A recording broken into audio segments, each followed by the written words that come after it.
Hello friends.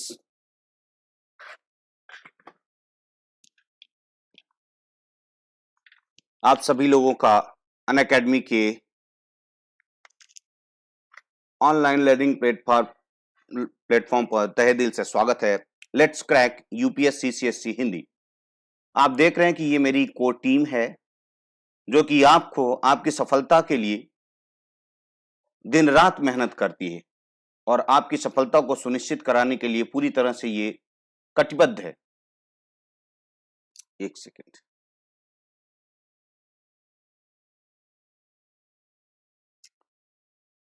तो आप देख सकते हैं ये हमारी टीम जो मैंने कहा आपकी सफलता को लेकर के ये सबसे ज्यादा मेहनत करती है और ये इसको लेकर के पूरी तरह से जो है वो कटिबद्ध है कि आप आइए और आप तैयारी। मेरा नाम लोकुश पांडे है। आप देख रहे हैं कि मैं पिछले 7 वर्षों से जो है मुखर्जी नगर के विभिन्न संस्थानों में जो कि सबसे प्रतिष्ठित संस्थान है उसमें मैंने ज्योग्राफी, साइंस, टेक्नोलॉजी, इन्वायरमेंट और इकोलॉजी जैसे महत्वपूर्ण विषयों को पढ़ाया है। Crack UPSC CSC with India largest learning platform. आपको डेली यहाँ पर लाइव क्लासेस, स्ट्रक्चर्ड क्लासेस और लाइव क्लासेस को अनलिमिटेड बार एक्सेस करने के आपको मौके मिलेंगे और आपको प्रिपेयर करने का मौका मिलेगा जो कि इंडिया के सबसे बेस्ट फैकल्टीज हैं, बेस्ट एजुकेटर्स हैं। आप यहाँ पर देख सकते हैं कि ढेर सारे हैं जो कि आपको आपकी सफलता के लिए जो है पूरी तरह से जी जान लगाए हुए हैं। अनअकैडमी से जुड़ने के लिए आपको सबसे पहले अनअकैडमी लर्निंग ऐप को क्या करना होगा, आपको अपने प्ले स्टोर पे जाकर के डाउनलोड करना है। फिर उसके बाद आपको वो सारे कोर्स वहां पे निकालने हैं और फिर लग जाना है इस पर। आपको यहाँ पर जो सब्सक्रिप्शन का जो आप कोर्स को सब्सक्राइब करने का जो आपको पास फी का स्ट्रक्चर है वो ये कुछ ऐसा है। 12 मंथ का आप जब लेते हैं, 12 महीने का, तो आपको वैसे 40,000 का ये पड़ेगा। एक साल के लिए 40,000 का पड़ेगा। लेकिन जब आप LP10 रेफरल कोड यूज करते हैं तो ये आपको 10% क्या हो जाता, उसमें डिस्काउंट हो जाती है, यानी एडिशनल डिस्काउंट हो जाती है और आपको वो पड़ता है 36,000 का। इसी तरह से अगर आप 24 मंथ का लेना चाहेंगे तो वो पड़ेगा आपको 48,000 का। But LP10 referral code use करेंगे तो आपको ये 10% डिस्काउंट होकर के आपको 43,200 का मिलेगा। और मैंने आपको बार बार यही कहा कि बेटा अगर आप 21, 22, 23 इन तीनों में से जो भी आपने अपना ईयर का बनाया है कि हम इस साल जो है इसको क्रैक करेंगे, यानी आपने जो गोल ईयर अपना बनाया है अगर 21, 22 और 23 का, तो आप ये ध्यान रखिए बेटा वो आपके लिए सबसे बढ़िया जो होगा वो 24 मंथ का यानी 2 महीने वाला होगा। ठीक, 2 साल वाला होगा। तो आप आइए जुड़िए और आगे आज हम लोगों का जो मेन टॉपिक है वो है टोटल इंटरनल रिफ्लेक्शन, है ना। आज हम लोग देखेंगे टोटल इंटरनल रिफ्लेक्शन से संबंधित चीजें। आइए सभी को गुड मॉर्निंग। Good morning. ठीक, गुड मॉर्निंग। आइए आइए। हाँ बेटा, सारी सारी चीजें कंप्लीट होंगी। ठीक है, बीच बीच में साइंस का ये भी पोर्शन है ना, क्योंकि देखिए सारी चीजें साइंस के बीच में यहाँ जनरल जनरल सारी की सारी चीजें होंगी बेटा। ठीक है, तो आइए हम लोग आज देखते हैं टोटल इंटरनल रिफ्लेक्शन वास्तव में ये है क्या। ठीक है, नहीं बिल्कुल अभी नहीं खत्म हुआ बेटा, कल से फिर डिजीजेस चलेंगे। हमने कहा कि बीच में एक आध कोई टॉपिक डाल देते हैं, आपको थोड़ा सा अच्छा लगेगा। ठीक है, इसलिए मैंने ये किया। गुड मॉर्निंग विकास जी, सृष्टि जी, है ना, जितेंद्र जी, आइए, अभिषेक जी, नेहा जी, सारे होंगे। आप काहे घबरा रहे हैं, सब धीरे धीरे से होंगे। ठीक है, तो आज हम लोग देखते हैं टोटल इंटरनल रिफ्लेक्शन ये है क्या वास्तव में। जैसे आप जानते होंगे, हाँ आइए सभी लोग एक साथ आइए भाई। रवि रतन जी गुड मॉर्निंग, आइए प्यारे साथियों, आइए आइए सारे एक साथ में सब। अजरुद्दीन गुड मॉर्निंग, आइए आइए जल्दी लोग, आप लोग लेट कर रहे हैं आज। हाँ तो देखिए, हम लोग आज पढ़ेंगे थोड़ा सा लाइट, बहुत काफी इंपॉर्टेंट टॉपिक है, बहुत इंपॉर्टेंट टॉपिक। और आप जानते हैं पूरी की पूरी इंफॉर्मेशन टेक्नोलॉजी जो है, जब आप जैसे बायोटेक्नोलॉजी को पढ़ने के लिए मैंने तो लगभग लगभग चीजें जो बताई थी, डीएनए वगैरह, इसी तरह से बायोटेक्नोलॉजी को अगर आपको सॉरी इंफॉर्मेशन टेक्नोलॉजी को पढ़ना है तो आपको टोटल इंटरनल रिफ्लेक्शन को जानने की बहुत जरूरत है ना। तो आइए देखते हैं हम यहाँ पर। नहीं बेटा, आगे वो चलते रहेंगे, आगे टॉपिक भी चलते रहेंगे, बीच बीच में थोड़ा सा टॉपिक थोड़ा चेंज होता रहेगा, ठीक है। देखिए, तो यहां पर हम लोग सबसे पहले आज देखेंगे कि लाइट जो है, लाइट का टोटल इंटरनल रिफ्लेक्शन क्या चीज होता है। तो पहले हमको तो रिफ्लेक्शन थोड़ा सा जानना होगा कि वास्तव में रिफ्लेक्शन क्या है, फिर उसके बाद जो है टोटल इंटरनल रिफ्लेक्शन की बात करेंगे। देखिए, लाइट जो होती है आप जानते हैं, लाइट हमेशा कैसे चलती है, एकदम स्ट्रेट लाइन चलती है ना, पूरा पूरा एकदम आप जानते हैं ये पूरा पूरा सीधे चलती है, ऐसे देखिए ये स्ट्रेट लाइन में चलती है। लेकिन जब ये प्रकाश की रेज किसी भी चमकदार ठोस या द्रव की सतह से जब ये टकराते हैं तो वो जो है अपनी माध्यम में ही क्या होता है, लौट जाते हैं। यही घटना प्रकाश की क्या कहलाती है, प्रकाश का परावर्तन, ठीक है ना। हाँ,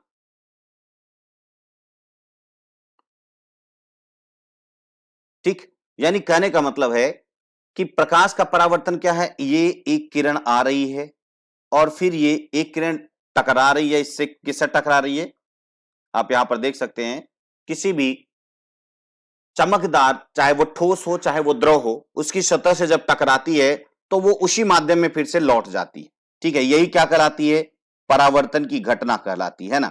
और यहां पर आप यहां पर एक नॉर्मल लेते हैं और नॉर्मल से ये जो एंगल होता है इसको बोलते हैं हम आपतन कोण, और इसको बोलते हैं हम लोग परावर्तन कोण, है ना। आपतन कोण और क्या बोलते हैं, परावर्तन कोण, यानी angle of incidence and angle of reflection, ये वाला। आने वाली किरण को हम क्या बोलते हैं, आपतन किरण, ये देखिए आपतन, और जो परावर्तित हुई है उसका नाम ही परावर्तित होगा, है ना, परावर्तित किरण। आप देखिए बहुत मजेदार टॉपिक है और अच्छा है ना। तो आप देखिए यहां पर क्या होता है कि यानी कोई भी रेज आप अगर डालते हैं, मान लीजिए आप मिरर पे डाल रहे हैं, तो वो जैसे टकराती है वैसे जितने एंगल पे टकराएगी उतने पर, अगर ये 10 डिग्री पे होगा तो ये 10 डिग्री पे जाएगी, 20 डिग्री पे होगा तो 20 डिग्री पे जाएगी।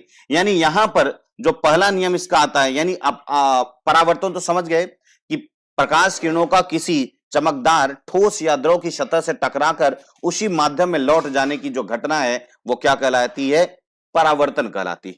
और परावर्तन में जो है आपको यहां पर सिर्फ दो नियम को ध्यान में रखना होता है। पहला कि आपतन कोण जो होता है वो हमेशा जो होता है वो परावर्तन कोण के बराबर होता है, ये वाली बात ध्यान रखिएगा। ये इसलिए बता रहे हैं क्योंकि अभी आप लोग जो है जब मैं पूछूंगा तो आप सारे के सारे जो है सब गलत करोगे, इसलिए पहला जो इसका नियम है वो कहता है कि आपतन कोण, जो पहला नियम बताता है, मतलब ये परावर्तन का पहला नियम है कि आपतन कोण हमेशा जो है परावर्तन कोण के क्या होगा, बराबर होगा। हाँ, सेम एंगल पे, वेरी गुड। इनका जो रिफ्लेक्शन होता है बेटा सेम एंगल, यही तो इसका नियम है नंबर। चाहे जो हो, अगर परावर्तन हो रहा, चाहे जो होगा, अगर परावर्तन होगा तो ये नियम फॉलो करेगा, अगर प्लेन मिरर जैसा कुछ चीजें होंगी तो, ठीक है। हालांकि ये हमेशा फॉलो करता है। अब स्फेरिकल मिरर होगा तो भी वही करता है, लेकिन चूंकि स्फीयर हो जाता है इसलिए उसका एकदम प्लेन तो हो नहीं पाता, इसलिए वो थोड़ा सा उसका मोड़ या बहुत ज्यादा बिखरा हो जाता है, वो तो अलग बात है। दूसरी बात अगर हम करें तो आप देख रहे हैं कि आपतन, ये देखिए आपतित किरण और परावर्तित किरण और अभिलंब तीनों जो है एक ही तल में है, यानी आप देखेंगे एक ही तल में, कोई ऐसा नहीं कि बाहर 3D की तरह बाहर आ जाए, अभिलंब बाहर आ रहा है बाकी वो सारे जा रहे हैं। यानी जिस डायरेक्शन में होंगे तीन, मतलब जिस फ्लोर जिस प्लेन पे होंगे वो तीन के तीनों एक ही प्लेन पे होंगे, ठीक है ना। तो ये ध्यान में आपको रखना होगा, क्लियर हो रही बात। हाँ, आपतित किरण का मान, आपतित किरण का नहीं, आपतन कोण का मान जो होता है वो परावर्तन कोण के बराबर होता है, ये बात आपको ध्यान रखना होगा।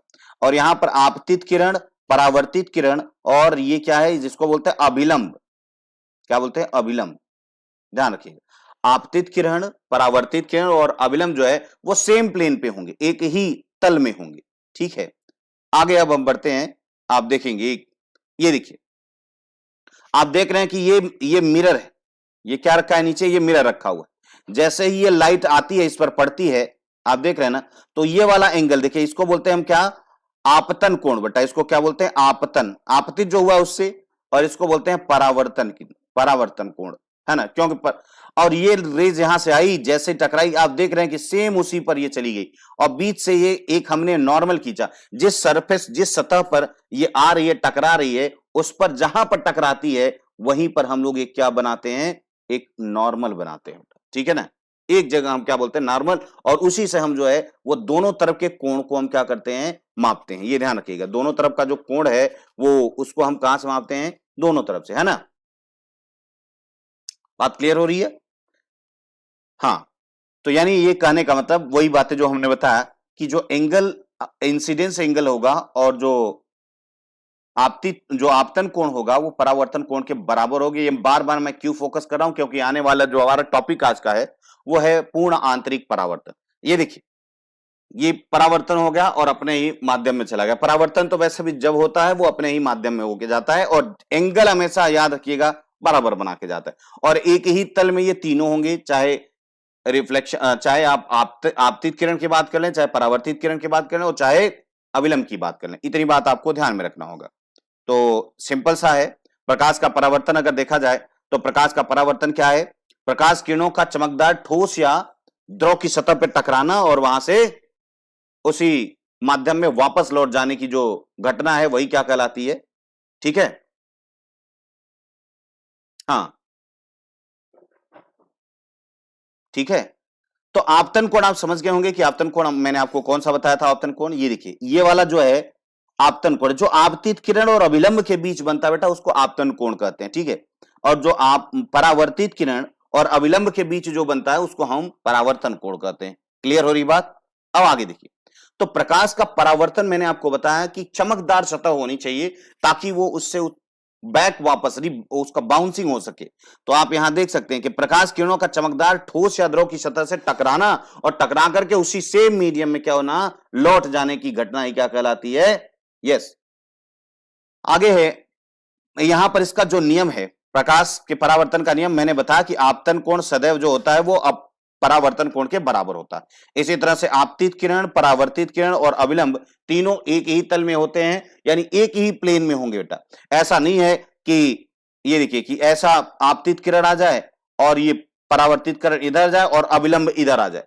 अविलंब ऐसा नहीं है कि बाहर की तरफ निकलता हुआ, यानी ये कोई 3D डायरेक्शन नहीं होगा, एक ही प्लेन में होगा, एक ही जगह पर, ठीक है ना। आगे देखते हैं, अब आते हैं मेन चीज पे, प्रकाश का अपवर्तन, ठीक है।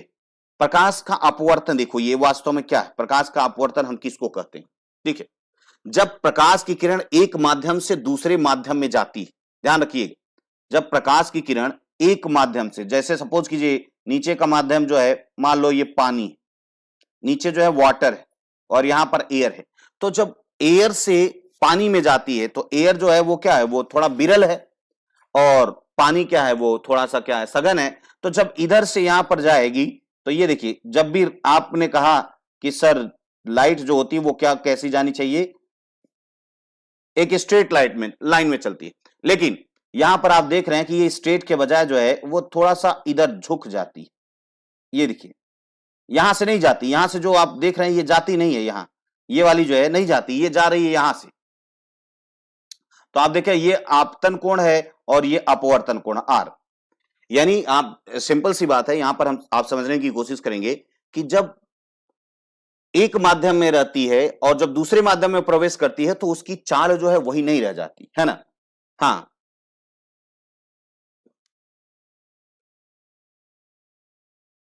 नहीं चलेगी बेटा, बायो भी चलेगी, बस मैंने कहा एक आध दिन जो है आपको टॉपिक अच्छा दे दिया जाए।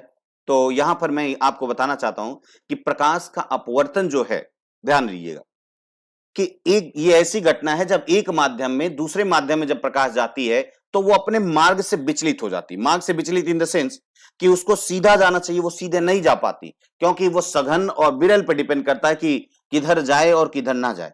इसलिए अगर ध्यान दीजिए, पहली बात आपने मैंने कहा कि जब प्रकाश की किरण एक माध्यम से दूसरे माध्यम में जाती है, देखिए एक से दूसरे में जाएगी तो अपने मार्ग से वो क्या हो जाती है, विचलित हो जाती है, और यही घटना उसकी क्या कहलाती है, अपवर्तन कहलाती है। यहां पर ध्यान दीजिएगा, यदि प्रकाश की किरण विरल माध्यम से यानी अगर एयर से वाटर में जाएगी तो ये देखिए ध्यान से, यानी फिर जो है आपतन कोण का मान, जैसे मान लीजिए आई है, ठीक है, आई आई है जो आपतन कोण, तो ये अपवर्तन कोण जो होगा हो जाएगा वो बेटा वो छोटा हो जाएगा किससे, यानी आपतन कोण से। कब? क्यों? क्योंकि ये झुक जाएगी किसकी ओर, अविलंब की ओर, ये थोड़ा सा क्या हो जाएगा, झुक जाती है ना।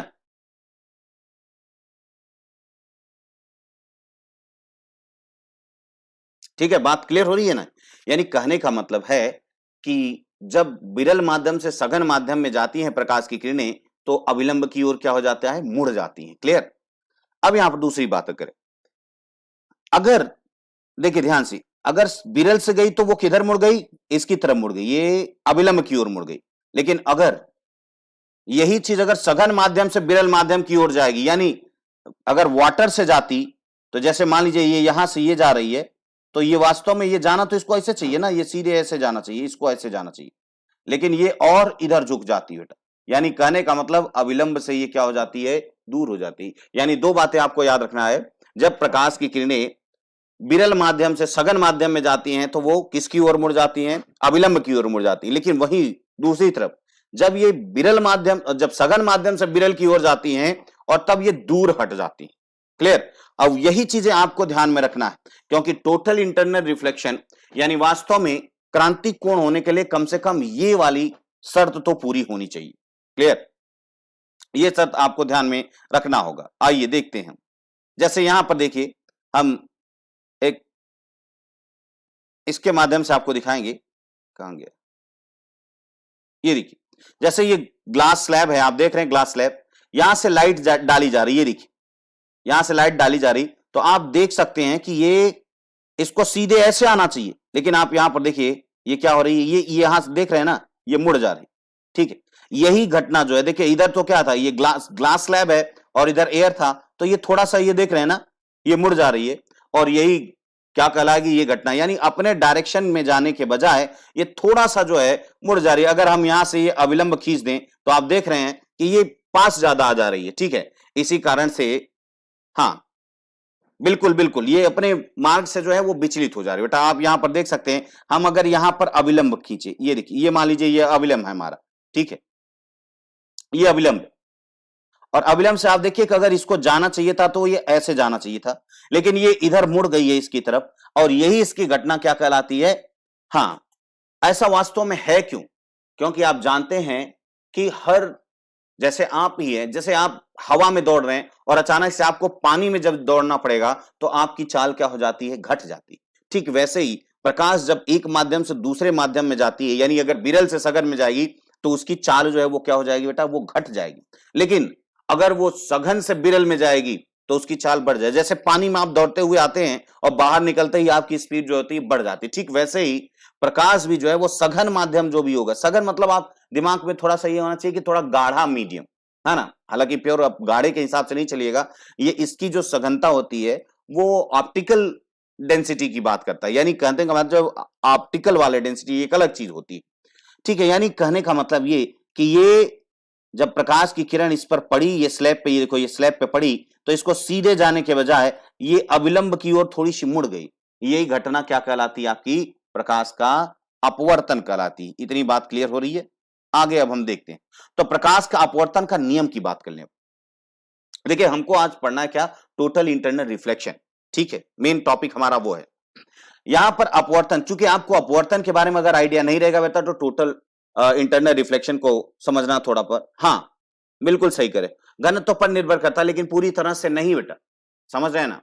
लेकिन ऑप्टिकल डेंसिटी अलग होती है और जो वास्तव में डेंसिटी अलग है, हालांकि ज्यादातर आप अभी दिमाग में यही रखिए। तो आपतन कोण, अब यहां पर देखिए, आपने देखा यहां पर, ये ध्यान से थोड़ा सा इधर देखें, तो ये वाला जो कोण आया, ये वाला, ये देखिए ये वाला कहां चला गया, ये अगर थोड़ा सा हम देखें,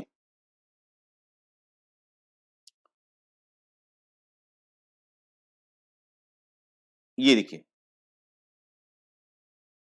यहां पर देखें तो ये वाला कोण देखे बेटा, ये वाला एंगल, इसको हम बोलेंगे आपतन कोण, और इस वाले एंगल को जहां से ये आपको रेज ये इधर निकलती है आपको दिखाई दे रही, इसको बोलेंगे अपवर्तन कोण। अब यहां पर आपतन कोण और अपवर्तन कोण ये यहां पर, लेकिन आपतन कोण और अपवर्तन कोण अलग अलग होंगे। यहां पर आप देख सकते हैं कि आई जो होता है इसमें मतलब इस कंडीशन में आपको क्या दिखेगा कि आई जो होता है वो हमेशा क्या लग रहा है आपको, आई बड़ा दिख रहा है आर से। इस कंडीशन अगर सघन माध्यम से विरल माध्यम के लिए जाएंगे तो, है ना, बिल्कुल। हाँ आगे अब देखिए, अब जो इसका नियम है, पहला नियम कहता है कि आपतन कोण का साइन, मतलब आपतन कोण का साइन, साइन आई, और अपवर्तन कोण का भी साइन, साइन आर, इसकी वैल्यू जो होती है वो बराबर क्या होती है, वो कांस्टेंट होती है, वो उसको हम एन से दिखाते हैं, एन से, उसको हम एन से दिखाते हैं, और यही कहलाती है अपवर्तनांक। यानी यहां पर ये समझिएगा कि ये है क्या, ये साइन आई और साइन आर कहने का मतलब क्या है। आपने देखा कि अगर ये सघन से विरल में जाती है, तो आपने कहा कि ये सघन से जब विरल में जाती है तो ये थोड़ी सी अविलंब की ओर क्या हो जाता है, अच्छा इधर बताता हूं, ये देखिए अगर ये जाती है तो होता क्या है कि जैसे ये मान लीजिए आपका नीचे वाला क्या है, डेंसर मीडियम, ऊपर रेयर मीडियम, तो ये जब यहां से इसमें टकराती है, ये देखिए यहां पर, ठीक है, ध्यान दीजिएगा, यहां जब ये टकराती है तो ये इसको जाना तो चाहिए सीधे, लेकिन आप जानते हैं कि सीधे नहीं जा रही है, बल्कि सीधे के बजाय ये थोड़ी से टेढ़ी हो जाती है और ये अविलंब की ओर झुक जा रही है। देखिए यहां पर आ गई, और यहां पर जब ये आ जाती है ये वाली, ये देखिए ऐसे, तो ये वाला आई, ये आर है, ये आई है, और ये वाला आर, यानी ये आपतन कोण है और ये अपवर्तन कोण है। तो ये कहने का मतलब ये कह रहा है कि इसका जो एंगल की वैल्यू होगी, जैसे उसके साइन को लो, जैसे आपने पढ़ा होगा टेक्नोमेट्री में थोड़ा बहुत कि साइन और कॉस टैन, इसकी जो वैल्यू होती है इसको थोड़ा समझिएगा कि साइन आई, सपोज कीजिए अगर मैं ये कह दूं कि इसकी वैल्यू 45 होगी, मान लो 45 होगी, तो इसकी आप जानते हैं 45 से तो कम ही होगी, इसकी ज्यादा तो होगी नहीं, तो इसको हम सपोज करते हैं कि चलो 30 होगी, क्योंकि आप जानते हैं इसकी वैल्यू आप अच्छी तरह से जानते होंगे साइन 45 का और साइन 30 का, इसलिए मैंने साइन 40 और 30 रखा हुआ। ये देखते हैं कि ये कांस्टेंट कैसे, ये बोलते हैं कि ये बराबर जो होता है वो कांस्टेंट होता है इसके लिए। यानी कहने का मतलब कि अगर साइन 45 की बात करें, यानी साइन 45 और साइन 30, तो साइन 45 की वैल्यू कितनी होती है आप जानते होंगे, कितनी होती है भाई, 1/√2, और इसकी वैल्यू साइन 30 की कितनी होती है, बोलो 1/2, जो भी वैल्यू होती है आप जानते हैं, क्यों भाई कितना होती है, हाँ 1/√2 होती है। अगर इसको हम निकालें तो फाइनली आप देखेंगे इसकी वैल्यू कितनी आएगी, आप अगर देखें इसको तो कितनी आने वाली है, √2, यानी 1.44 अराउंड आएगी, देख रहे हैं ना कितनी आ रही है, 1.44 आ रही। अब कहने का मतलब ध्यान से समझिए बेटा, 1.44 आ रही, जैसे सपोज कीजिए इसके केस में आप देखेंगे, तो अगर हम यहां पर 60 डिग्री कर दें और यहां 60 डिग्री कर दें तो यहां पर उतना ही एंगल आएगा जिसका हम फिर से साइन और कॉस निकालेंगे तो उतना ही आना चाहिए, कितना, 144। यानी कहने का मतलब चाहे आप एंगल को बढ़ा लें चाहे एंगल को घटा लें, अगर दोनों का रेशियो निकालेंगे साइन आई और साइन आर तो हमेशा एक वैल्यू रहेगी बेटा, मतलब समझ पा रहे हैं ना, हमेशा एक वैल्यू रहेगी, वो चाहे जैसे कर लीजिए। अगर उसको बढ़ाएंगे, ठीक है, अगर उसको बढ़ाएंगे तो नीचे वाला कंपैरिजन में वो भी तो थोड़ा बहुत बढ़ेगा, है ना, अगर वो बढ़ाएंगे, जैसे मान लीजिए इसको 60 करेंगे तो ये 30 तो रहेगा नहीं भाई, जैसे 45 पे सपोज कीजिए कि 30 है, तो ये आप देखिए अगर ये बढ़ाएंगे, मान लीजिए आपतन कोण का वैल्यू हम करेंगे 60, तो ऐसा नहीं है कि अपवर्तन कोण जो है वो 30 ही रहेगा, वो भी तो बढ़ेगा ना कुछ, तो जो भी बढ़ेगा, यानी मान लीजिए जितना भी बढ़े तो उसकी भी साइन और इसका दोनों का साइन वैल्यू निकालेंगे, तो जो पहले आपने वैल्यू निकाली है वही वैल्यू बराबर क्या होगी, कांस्टेंट होगी, ये ध्यान रखिएगा, है ना। हाँ ठीक है, बात क्लियर हो रही ना, तो ये कहने का मतलब है कि ये चीजें हमेशा स्थिर होंगी, और इसी को बोलते हैं बेटा हम अपवर्तनांक, यही वाला जो आया हुआ है, ये जो वैल्यू है यही क्या है, ये है अपवर्तनांक। यानी जो जितना गाढ़ा होगा, मतलब जितना ज्यादा, यानी स्पीड जिसमें जितना ज्यादा कम होगी उसकी वैल्यू इतनी ही ज्यादा होगी। यानी एक चीज बस समझना, जैसे आप एयर से पानी में जाते हैं, है ना, तो आपकी स्पीड क्या होगी, वो घट जाएगी, लेकिन और थोड़ा गाढ़ा लिक्विड में जाएंगे तो और घट जाएगी, अब थोड़ा कुछ ठोस में जाएंगे तो और घट जाएगी।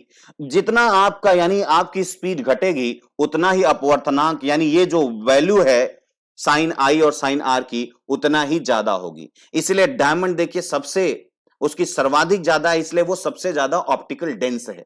यानी सबसे ज्यादा अगर ऑप्टिकल डेंसिटी है किसी की तो वो किसकी है, वो डायमंड की। इसीलिए ध्यान रखिएगा, ठीक है ना।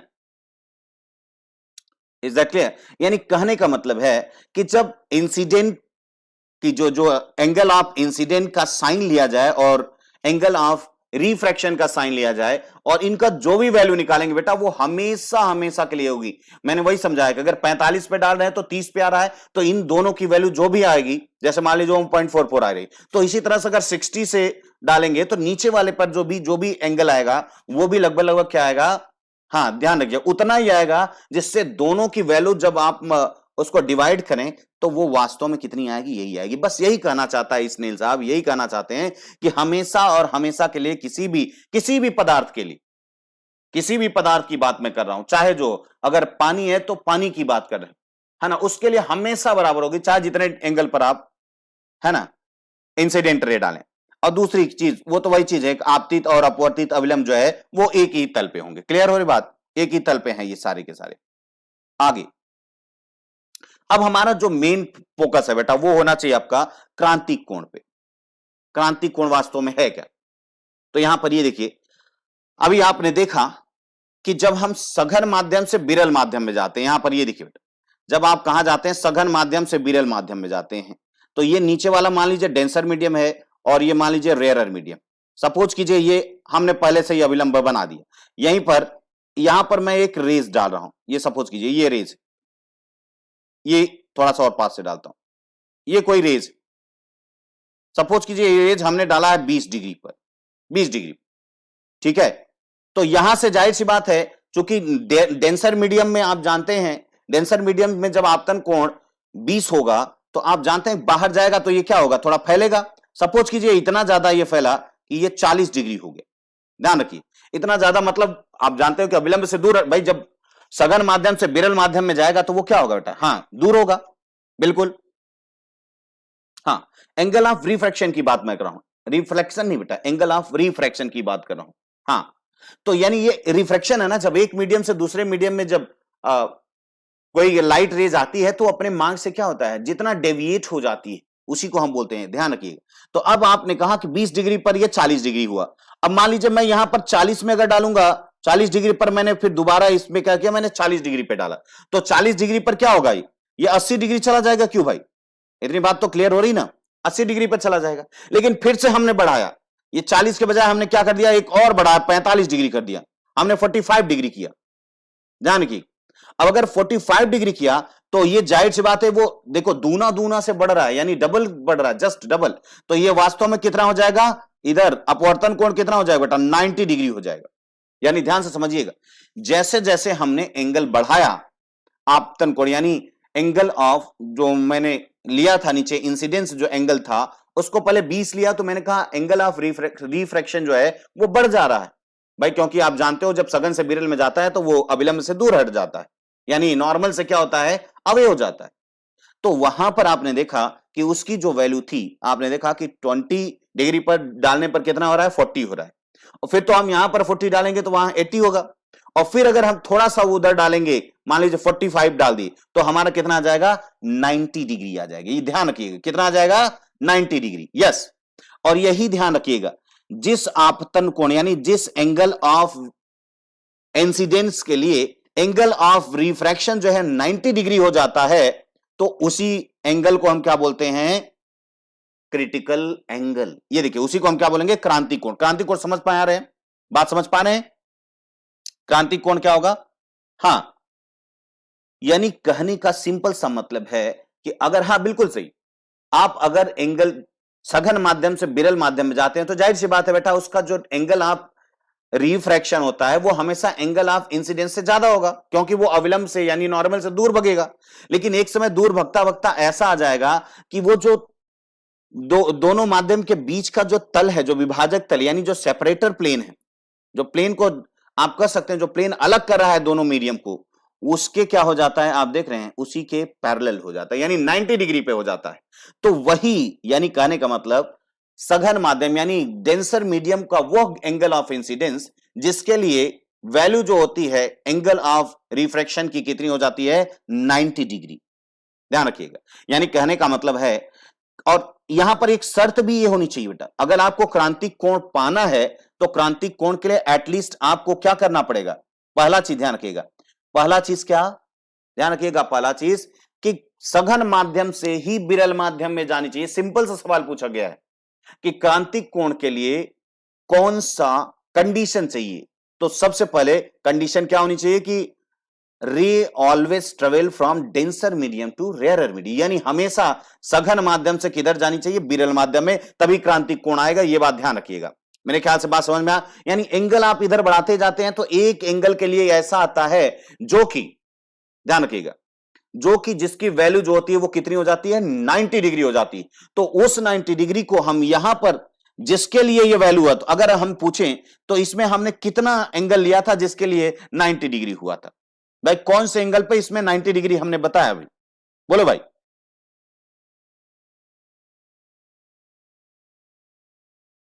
हाँ, कितना डिग्री, बोलो भाई जल्दी से बताओ। दो, मीडियम तो दो होगा तभी होगा ना बेटा, बिल्कुल। देखिए यस 45, यानी अगर हम ये पूछे कि इसके लिए इस पर्टिकुलर जो हमने आपको समझाया इसमें जो है वो क्रिटिकल एंगल किसको बोलेंगे बेटा, कितना क्रिटिकल एंगल है हमको बताओ, क्रिटिकल एंगल कितना है, 45, वेरी गुड, बहुत सही। इसका क्रिटिकल एंगल कितना है, 45। जैसे डायमंड की बात करेंगे तो डायमंड का आप जानते हैं कि सबसे ज्यादा उसका क्या होता है, आप जानते हो कि उसका जो अपवर्तनांक होता है, यानी जो इंडेक्स जो बोलते हैं ना रिफ्रैक्टिव इंडेक्स, वो सर्वाधिक होता है। इसका मतलब ये कि अगर हम मात्र 24 डिग्री, जैसे ये सपोज कीजिए बेटा मैं ये अविलंब ले लिया या नॉर्मल ले लिया, आप सिर्फ और ये मात्र ये मान लीजिए 24 डिग्री पर हम डालते हैं 24, अगर हम मात्र 24 डिग्री पर उसको इंसिडेंट करते हैं तो अपने आप 90 डिग्री हो जाता है। यानी अगर हम पूछें कि डायमंड का जो क्रिटिकल एंगल है वो कितना है, तो आपका जवाब होगा 24 डिग्री, क्योंकि 24 डिग्री पर ही वो कितना बन जा रहा है, 90 डिग्री। तो सिंपल सी बात है, आप क्या बोलेंगे, क्रांतिक कोण क्या होगा, यानी सघन माध्यम में बना वह आपतन कोण जिसके लिए अपवर्तन कोण का मान जो है 90 डिग्री हो जाएगा विरल माध्यम में, वही क्या कहलाएगा आपका क्रांतिक कोण। आपके लिए इसको क्रांति क्यों बोलते हैं। अच्छा अब आप बताइए, जैसे मैंने कहा कि 45 डिग्री डालेंगे बेटा, ध्यान से देखिए, आपने 45 डिग्री डाला तो यह वास्तव में कितना हो गया, हाँ 45 डिग्री आपने डाला इस वाले पर तो वो 90 हो गया। अच्छा अगर हम 46 डिग्री पर अगर हम मान लीजिए इसको 46 डिग्री ले लिए, 45 पर तो 90 हो गया, अब अगर हम 46 डिग्री ले लिए बेटा एक और ले लिए, तो अब क्या होने वाला है, उसका जो एंगल ऑफ रिफ्रैक्शन होगा वो बताओ कितना होगा। हाँ बिल्कुल बिल्कुल व्लादिमीर पुतिन जी, हम 24 डिग्री पर डालते हैं तो 90 बन जाता है, इसीलिए तो उसके अंदर ये खूबी है, आगे देखेंगे वही चीज हम बताने जा रहे हैं।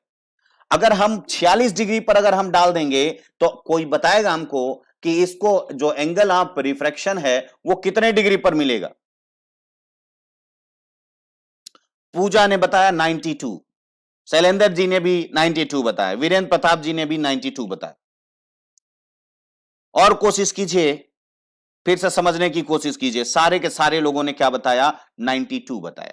अच्छा ये बताओ 92 के लिए उसको मीडियम किस मीडियम में जाना पड़ेगा बेटा, रेयरर मीडियम में जाएगी या अपने ही मीडियम में उसको लौटना होगा, बोलो बोलो भाई, मैं ये पूछ रहा हूं कि किस मीडियम में जाएगा, रेयरर में जाएगा या अपने में ही रह जाएगा, हाँ बोलो।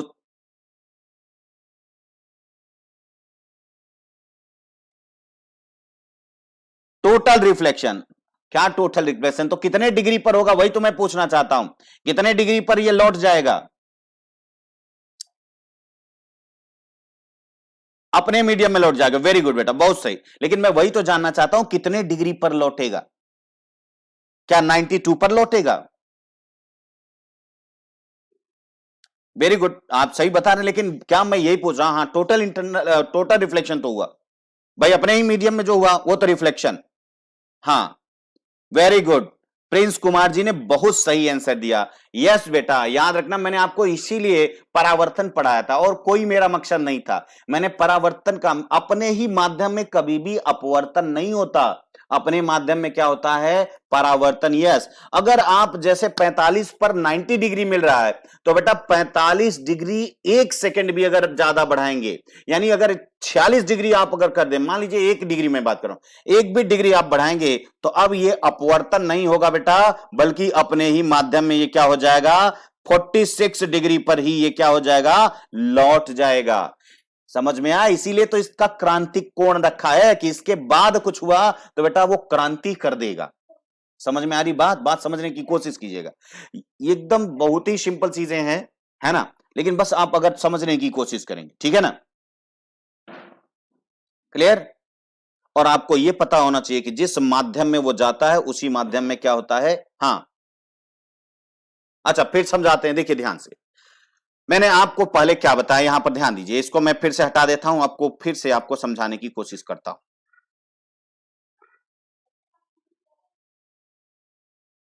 यहां देखिए, कहीं मैं पेज रखा हूं बेटा, एक सेकंड में देखता हूं। ये देखिए, यहां पर आप देखिए, थोड़ा सा प्लेन जगह तो आपको क्लियर समझ में आएगा। हम लोग पढ़ रहे हैं क्या, पूरा का पूरा आप आगे देखिए, आपको समझ में आएगी। पूरा मैं दिखा दूंगा आपको, पहले आप यहां पर देखिए। देखिए, मैंने कहा कि ये नीचे वाला कौन सा है, डेंसर मीडियम रेयर, क्योंकि मैंने पहले एक कंडीशन बताई कि क्या होना चाहिए, हां, light ray should be travel from denser medium to rare medium, यानी जो लाइट रे है वो हमेशा किधर से आनी चाहिए, सघन माध्यम से विरल माध्यम की ओर आनी चाहिए। सघन से किधर आनी चाहिए, विरल माध्यम की ओर। ये पहला चीज है, ठीक है ना। हाँ, क्रांति ला देगा, बिल्कुल क्रांति लाएगा ये। आप देखिए, जैसे मैंने कहा कि सपोज कीजिए ये जहां पर आप जानते हैं कि ये पड़ती है, ये रेस जहां पड़ती है वहीं से हम ये क्या खींच लेते हैं बेटा, उसी जगह से जहां पर पहले रेस पड़ेगी फिर अभिलंब बनता है बेटा। ऐसा नहीं, मैं पहले बना देता हूं इसका, मैं चूंकि यहां बनाने में थोड़ी सा सुविधा होती है ना। तो ये देखिए, ये मान लीजिए, ये मैंने कहा कि अगर यहां से आप डाल रहे हैं, चूंकि ये डेंसर है, तो मान लीजिए अगर ये 20 डिग्री होगा, तो सपोज कीजिए, सपोज कर रहा हूं मैं कि ये फिर इसको जाना तो कैसे चाहिए था, ऐसे सीधे चला जाना चाहिए था, लेकिन ऐसा नहीं गया, ये थोड़ा सा और झुक गया और ये डिग्री जो है वो 40 डिग्री हो गई, यानी दूने दूने का अंतर हो रहा, ज्यादा फैल जा रहा है, तो 40 डिग्री।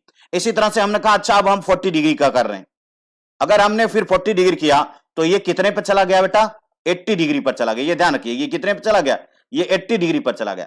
लेकिन जब हमने इसको 45 किया, ये देखिए 45 डिग्री किया, तो ये कहां चला गया, ये एकदम 90 डिग्री हो गया। ये देखिए, ये क्या हो गया, पूरा का पूरा ये 90 डिग्री हो गया। क्लियर, यानी ध्यान दीजिएगा, हर जैसे जैसे आप बढ़ाते गए वैसे वैसे वो बढ़ता गया, 90 डिग्री हो गया। लेकिन 90 के बाद मैंने कहा जब 90 जिस एंगल के लिए 90 डिग्री होगा, किस एंगल के लिए हुआ है, सघन माध्यम का एंगल हम देखेंगे, जो सघन माध्यम का जो इंसिडेंट एंगल है, यानी जो आपतन कोण है, उसकी वैल्यू हम देखेंगे कि किस वैल्यू के लिए जो है वो 90 डिग्री तक पहुंचा। बात समझ रहे हैं ना, तो 45 के लिए, यस बिल्कुल, तो यहां पर 45 पर पहुंचा, इसलिए देखिए 45 पर वो 90 पहुंच गया। लेकिन अब ये 45 के बाद अगर एक भी आप बढ़ाएंगे बेटा, एक भी, ये देखिए जैसे मान लीजिए एक भी डिग्री, मान लीजिए हम 46 कर दिए, तो अब 46 का मतलब ये नहीं कि 92 पे जाएगा ना, क्योंकि अगर 92 करोगे तो वो सेम मीडियम में आ जाएगा, और सेम मीडियम में बेटा कभी रिफ्रैक्शन नहीं होता, कभी अपवर्तन नहीं होता, बल्कि सेम मीडियम में क्या होता है, परावर्तन होता है। Yes very good.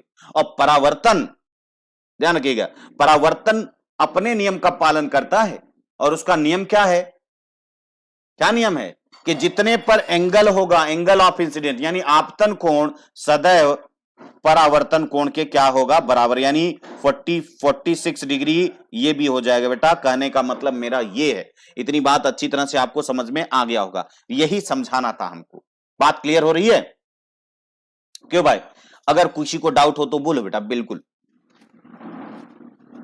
इतनी बात क्लियर हो रही है या नहीं हो रही? यानी क्रांतिक कोण आप समझ गए होंगे कि क्रांतिक कोण क्यों कहा जाता है उसको, क्योंकि उसके बाद अगर डालेंगे ना तो वो बेटा सीधे सीधे क्रांति करने वाला है। बोलो भाई, बराबर हो गया ना? यस। तो आपको यही यही याद रखना है कि अब सोचो जितना कम होगा, अब डायमंड के लिए बेटा मैंने आपको बताया कि सिर्फ क्या करते हैं, 24 डिग्री मात्र 24 डिग्री इंसिडेंट, यानी डायमंड के अंदर से अगर 24 डिग्री पर ध्यान रखिएगा, अगर 24 डिग्री से अगर वो थोड़ा सा आगे हुआ 25 डिग्री तो अंदर ही अंदर घूमेगा। इसीलिए तो डायमंड चमकता है कि अगर एक लाइट चली जाती है, और इसीलिए डायमंड को हम जगह जगह से पॉलिश करके उसको कैसा बना देते हैं। आपने देखा होगा कि डायमंड को हमेशा क्या क्या किया जाता है, पॉलिश किया जाता है, और पॉलिश करके उसको ये देखिए एक एंगल के शेप में दे दिया जाता है। बेटा ये देखो, इस एंगल में दे दिया जाता, ऐसे शेप दे दिया जाता है उसको। क्यों? उसका कहते हैं ना, हीरा जितना ज्यादा तराशा जाता है, यानी उसी एंगल को बनाने की कोशिश करते हैं, क्या, ताकि अंदर ही अंदर हो। और बेटा ये देखिए, ये जो पूरी तरह से अपने ही माध्यम में लौट गया, यही घटना कहलाती है पूर्ण आंतरिक परावर्तन। पूर्ण आंतरिक परावर्तन यानी टोटल इंटरनल रिफ्लेक्शन। यानी कहने का मतलब सिंपल सा रहा कि जब, अब अगर आपसे पूछा जाए कि भैया तो टोटल इंटरनल रिफ्लेक्शन का फिर डेफिनेशन क्या होना चाहिए, तो आप क्या बोलेंगे? आप बोलेंगे सघन माध्यम में। यानी आप सिंपल से बोलिए, अब क्रांतिक कोण बोल दिया, क्रांतिक कोण तो हमेशा सघन माध्यम में ही बनेगा। क्या कोई विरल माध्यम में कभी क्रांतिक कोण बनेगा क्या? हाँ हाँ, बिल्कुल बिल्कुल। जबकि सोचो, ये ट्रांसपेरेंट मीडियम है बेटा, दोनों ट्रांसपेरेंट। हमेशा अपवर्तन किसमें होता है? दोनों पारदर्शी माध्यम होने चाहिए। अपवर्तन ऐसा नहीं है कि अब आयरन के अंदर देखें, कहेंगे सर आयरन का अपवर्तनांक क्या है, समझ में? तो उसमें आर पार तो जाएगा नहीं, आप समझ ही रहे हो, तो उसका अपवर्तनांक आप समझ, यानी कहने का मतलब उसमें जिसमें आर पार जा रहा है उसी का अपवर्तन हो, है ना? तो इतनी बात क्लियर हो रही है ना? यानी कहने का मतलब है कि जब, याद रखिएगा, जब आपतन कोण की वैल्यू, ध्यान रखिए, जब आपतन कोण की वैल्यू क्रांतिक कोण से अधिक हो जाएगी, यानी क्रांतिक कोण कितना था? 45। ध्यान से समझिए, जब आपतन कोण का मान क्रांतिक कोण से अधिक हो जाएगा तो प्रकाश किरणें, हाँ ध्यान रखिएगा, तो प्रकाश किरणें अपवर्तित नहीं होती, बल्कि उसी माध्यम में परावर्तित हो जाती हैं, पूरी तरह से परावर्तित हो जाती हैं। इसी घटना को हम बोलते हैं पूर्ण आंतरिक परावर्तन। यानी आप याद रखिएगा, अगर आप कभी कभी आपने देखा होगा कि अगर ग्लास में, आप किसी ग्लास में एक क्वाइन डालें, और क्वाइन को आप क्या करें, ठीक है, आपको क्वाइन जैसे ग्लास में या किसी कटोरे में आप क्वाइन डालें, और फिर थोड़ा सा इतना दूर हो कि आपको थोड़ा सा आपको बिल्कुल भी अब दिखे ना, लेकिन जैसे उसमें अगर आप पानी डालते हैं, पानी भरते हैं, तो आप देखते हैं कि अरे वो इसमें बड़ी एक अच्छी कहानी हो जाती है कि आपको वो फिर सिक्का जो है या जो क्वाइन आपने डाला है वो दिखने लगता है। वो क्यों होता है? वो अपवर्तन की वजह से होता है ऐसा। इसीलिए तो यहां पर भी ध्यान रखिएगा, चीजें ट्रांसपेरेंट, यानी एक, अब अगर जैसे आप क्वाइन देख रहे हैं, क्वाइन देखते हुए एक सीधे एंगल पर आप जब झुक जाते हैं तो आप देखते हैं कि वो फिर आपको सिक्का दिखता नहीं। क्लियर? वो सिक्का क्यों नहीं दिखता? क्योंकि अब जो वो क्वाइन से जो रेज आ रही थी, अब वो रेज अंदर ही अंदर चली गई। यानी कहने का मतलब देखिए, जैसे सपोज कीजिए कि आप अगर यहां पर ये आंखें अगर आपकी यहां तक हैं तब तो ये देखेंगे, थोड़ा सा भी आप इधर हो गए तो अब ये रेज इधर नहीं जा रही, बल्कि वो सारी की सारी रेज इधर आ जाएगी अपने ही माध्यम। यानी कुल मिलाकर के एक ही बात आपको समझना है। यहां पर आइए हम दिखा देते हैं हम आपको यहां पर कि सघन माध्यम में बना वह आपतन कोण जिसके लिए विरल माध्यम में अपवर्तन कोण का मान 90 हो जाता है, उसी को हम आपतन कोण या क्रांतिक कोण सॉरी कहते हैं। क्लियर? इतनी बात क्लियर होनी चाहिए। हाँ ठीक है, जैसे हीरे का क्रांतिक कोण जो होता है अगर देखा जाए तो वो कितना है? 24 डिग्री। इसी तरह से जल का जो क्रांतिक कोण होता है वो 48 डिग्री। ऐसे हर ट्रांसपेरेंट मीडियम का अपना अपना क्रांतिक कोण होता है बेटा। क्लियर ना?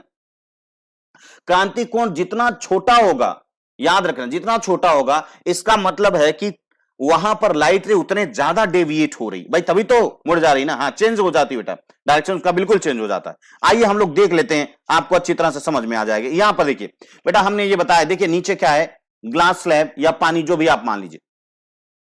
तो ग्लास स्लैब से ये मान लीजिए ये क्वाइन है, यहां पर ध्यान दीजिएगा, ये क्वाइन है। तो क्वाइन से जब ये देखिए इस डिग्री पर आपकी आंखें यहां पर हैं, तब ये दिखेगा, तब तो आपको ये दिखेगा बेटा, क्योंकि इस एंगल पर आप आ रहे हैं। ये वाला कोण जो है इसको हम बोलते हैं क्या? Angle of incidence. आप देखिए सघन माध्यम में ये कोण क्या है? आई। यहां पर फिर हमने बढ़ाया तो देखिए ये पहले इतना था, अब इसको बढ़ाया तो इन्होंने इतना, ये इतना हो गया। यानी सपोज कीजिए कि ये जब 20 डिग्री था तो यहां पर 40 डिग्री हो गया, और यहां पर जब 40 डिग्री हुआ तो यहां पर सपोज कीजिए कि ये कितना हो गया, ये 80 डिग्री हो गया।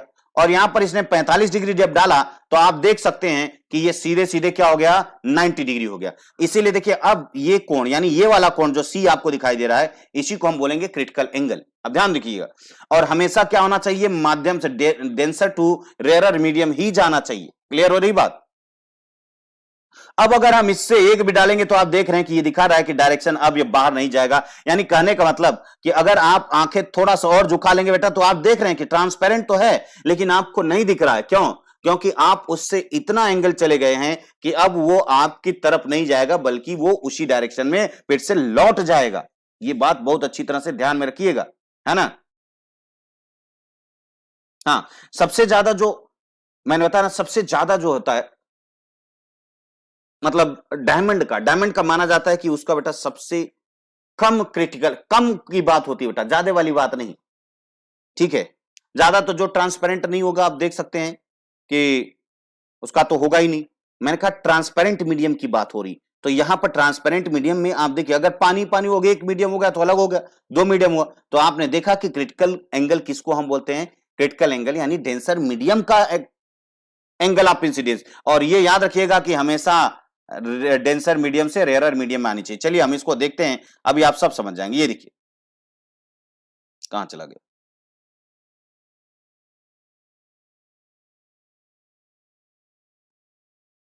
ठीक है, एक सेकेंड।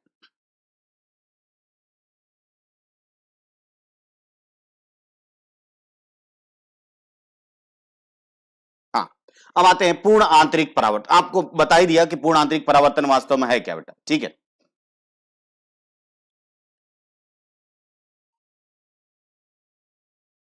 हाँ, बायो का सबसे अच्छा, हाँ अपवर्तनांक बेटा सबसे ज्यादा होता है।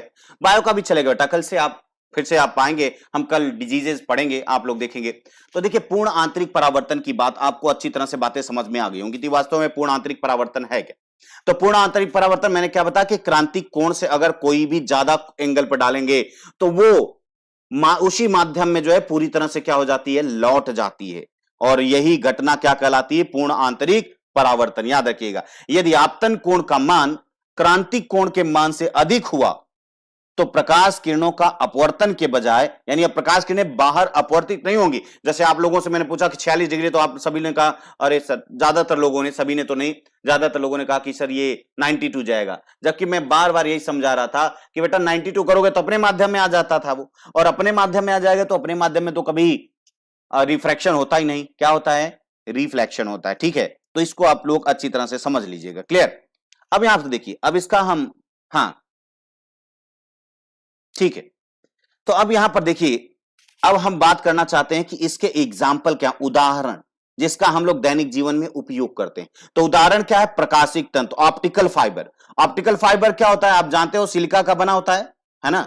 ये सिलिका का बना एक पतला सा है ना, यानी आप ये कह सकते हैं ये ग्लास का बना हुआ, ग्लास का पतला सा ये फाइबर होता है ना, जिसके ऊपर भी एक पतला सा ग्लास लगाया होता है। मतलब एक के अंदर वाले की डेंसिटी ज्यादा होती है, बाहर वाले की कम होती है, और हम एक एंगल पर यहां पर डालते हैं तो इस तरीके से ये आगे करता हुआ ये चला जाता है। और सबसे बड़ी क्वालिटी क्या है पूर्ण आंतरिक परावर्तन की, भाई पूर्ण आंतरिक परावर्तन आखिर इतना ज्यादा धूम क्यों मचाया हुआ है, क्या जरूरत है इसकी।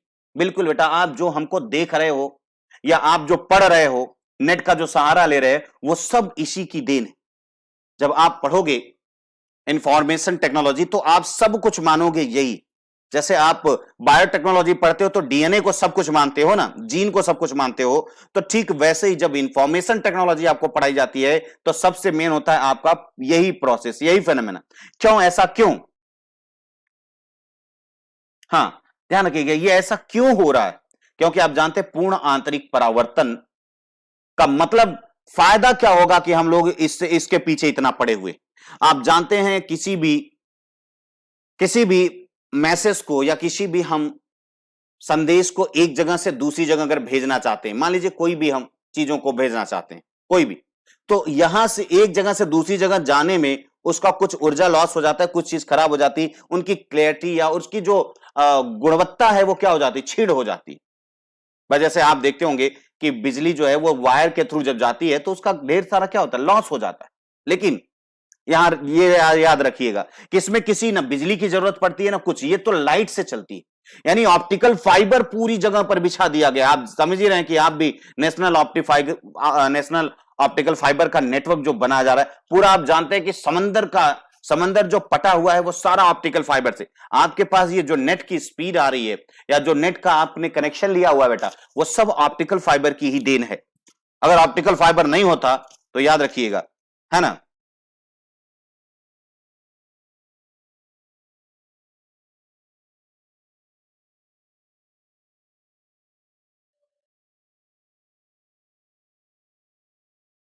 ठीक है, तो हाँ बिल्कुल याद रखिएगा, यहां पर ध्यान रखिएगा, यहां पर किसी भी प्रकार का, पहली बात तो क्या होगा, एनर्जी का लॉस नहीं होगा। पूर्ण पूर्ण आंतरिक परावर्तन, यानी किसी भी तरीके का कोई लॉस नहीं है।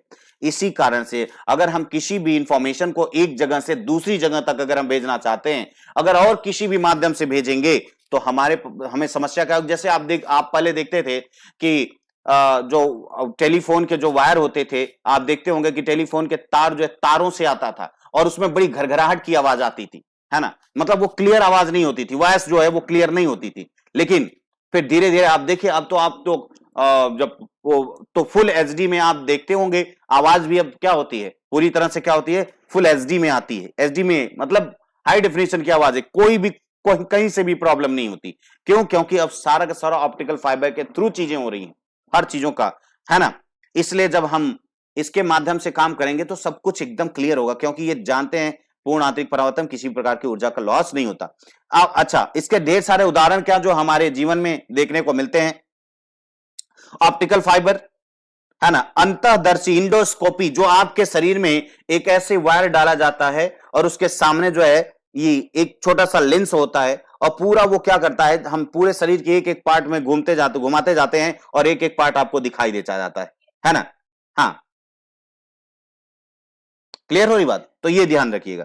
तो वही अंतःदर्शी मृग मरीचिका, आप जानते हैं कि ये गर्म जगहों पर क्या होता है, जब यानी डेजर्ट इलाके में जब आप जाते हैं तो आपको क्या दिखाई देता है कि पानी आपको दूर से दिखाई देने लगता है। यानी अगर कोई वहां पेड़ खड़ा हुआ है या कोई वृक्ष अगर है तो वो वृक्ष जो है उसकी जो छाया बनती है वो नीचे बनती है, ऐसा लगता है जैसे कि क्या है, पानी आपको दिख रहा होगा। ठीक है, तो वो उसको हम मृग मरीचिका कहते हैं। ऐसे ही लूमिंग की होती है। लूमिंग का मतलब होता है जब ठंडे इलाकों में आप जब जाते हैं तो ये इसका जस्ट उल्टा हो जाता है। ऐसे हीरे में जो चमकना होता है, यानी हीरे की जो स्पार्कलिंग होती है वो भी इसके कारण होती है। कभी कभी आप जानते हैं कि गर्मियों में आप जब जाते रहते हैं रोड पर, तो रोड पर आपको क्या दिखाई देता है, ऐसा लगता है कि जैसे पानी गिरा हो और आप अपनी बाइक को स्लो कर लेते हैं। हाँ, डेजर्ट एरिया में होता है बेटा ये मृग मरीचिका, और ये भी डेजर्ट में है लेकिन वो कोल्ड डेजर्ट में होता है। ये जो लूमिंग है ये कोल्ड डेजर्ट को होता है। अभी मैं बताऊंगा इसको कैसे कैसे ये सब होती है, ध्यान रखिए।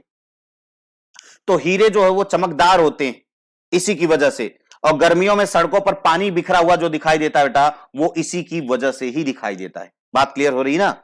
हाँ, तो अब हम इसको थोड़ा सा देखते हैं, अब आपको समझ में आ जाएगा कि ये क्या हम बताना चाहते हैं। ये देखिए, आप यहां पर देख सकते हैं कि ये हम अगर एकदम पैरेलल इसके एकदम डायरेक्ट नॉर्मल पे डाल रहे हैं तो ये सीधे हो रही। यहां पर ध्यान दीजिएगा बेटा, एंगल को हम यहां पर आपको पूरा का पूरा दिखाना चाहते हैं कि पूर्ण आंतरिक परावर्तन कैसे। देखिए, हम यहां पर एंगल को बढ़ाते जा रहे हैं, तो यहां पर भी देखिए, चूंकि ये क्या है, ये सघन माध्यम है, यहां पर ये जो रखा हुआ है ये ग्लास स्लैब है, ये आप देख सकते हैं कि यहां पर ये क्या हो रहा है, ये देखिए ये ज्यादा, ये थोड़ा सा मुड़ रहा है। यहां पर देखिए दोनों तरफ एंगल, आपको अगर एंगल को ऑब्जर्व करें तो आप देखिए यहां पर 30 हो रहा है तो वहां पर 50 हो रहा है। आप यहां देख सकते हैं, देख रहे हैं ना, यहां 40 पहुंचने वाला है तो यहां 60-70 हो गया। यानी आप देख सकते हैं कि ये क्या हो रहा है। अब देखिए ये नीचे भी आपको दिखाई दे रहा है, जैसे ही ये 90 डिग्री से थोड़ा सा भी हटा, ये देखिए बेटा सारा का सारा दिख रहा है ना, यानी ये एंगल आप इसके लिए क्या बोलेंगे, क्रिटिकल एंगल। आप देख सकते हैं, यानी इसीलिए मैंने आपको एकदम पूरा ऑब्जर्व करके दिखाया है कि कैसे क्या क्या होता है। क्लियर? तो इस तरीके से आप देख सकते हैं कि ये पूरा का पूरा यही है। अब इसके एग्जाम्पल्स अगर हम बात करें, एग्जाम्पल्स अगर बात करें तो ये देखिए रेनबो का जो बनना होता है, ये भी जो है ये भी पूर्ण आंतरिक परावर्तन, अपवर्तन और डिस्पर्सन ऑफ लाइट की वजह से होता है। यानी इसमें भी पूर्ण आंतरिक परावर्तन कहीं ना कहीं होता है। अब जानते हैं वर्षा की बूंदें जब आती हैं तो वर्षा की बूंदें वास्तव में कैसा काम करने लगती है, प्रिज्म के जैसा, और उसी से वो बनता है, पूरा का पूरा डिस्पर्सन हो जाता है। हम मृग मरीचिका देखते हैं तो हमको क्या दिखाई देना है, ये देखिए रेगिस्तान में, तो ये भाई साहब दूर हैं तो इनको क्या दिखाई देने लगा, ये वृक्ष दिखाई देने लग रहा है। क्यों? क्योंकि ये देख रहे हैं इनको ऐसी समस्या क्यों आपको दिखाई दे रही। देखिए जैसे आप जब हम गर्मियों के समय में आप ध्यान दीजिए, जैसे जैसे ऊपर जाते हैं तो सबसे गर्म जो लेयर होती कई लेयर में बढ़ जाता है। आप कभी कभी गर्मियों में देखते होंगे कि धूप जैसे ऐसा लग रहा है जैसे हिल रही हो पूरा का पूरा, ऐसे चिलचिलाती धूप रहती। तो वास्तव में जैसे जैसे हम नीचे पृथ्वी की सतह के करीब पहुंचते हैं वैसे वैसे ये क्या होता है, ये टेम्परेचर इसका ज्यादा है, ये ज्यादा टेम्परेचर जिसका ज्यादा होता है उसकी सघनता क्या हो जाती है, अपने आप कम हो जाती, सघनता कम होगी। तो जैसे जैसे हम ऊपर जाते हैं वो क्या होता है, डेंस होता है, यानी ठंडा हो रहा है, तो डेंसिटी उसकी बढ़ती चली जाती। क्यों? अभी मैं ये सब समझाता हूं। जैसे ये देखिए, इसको कैसे रोका जाए।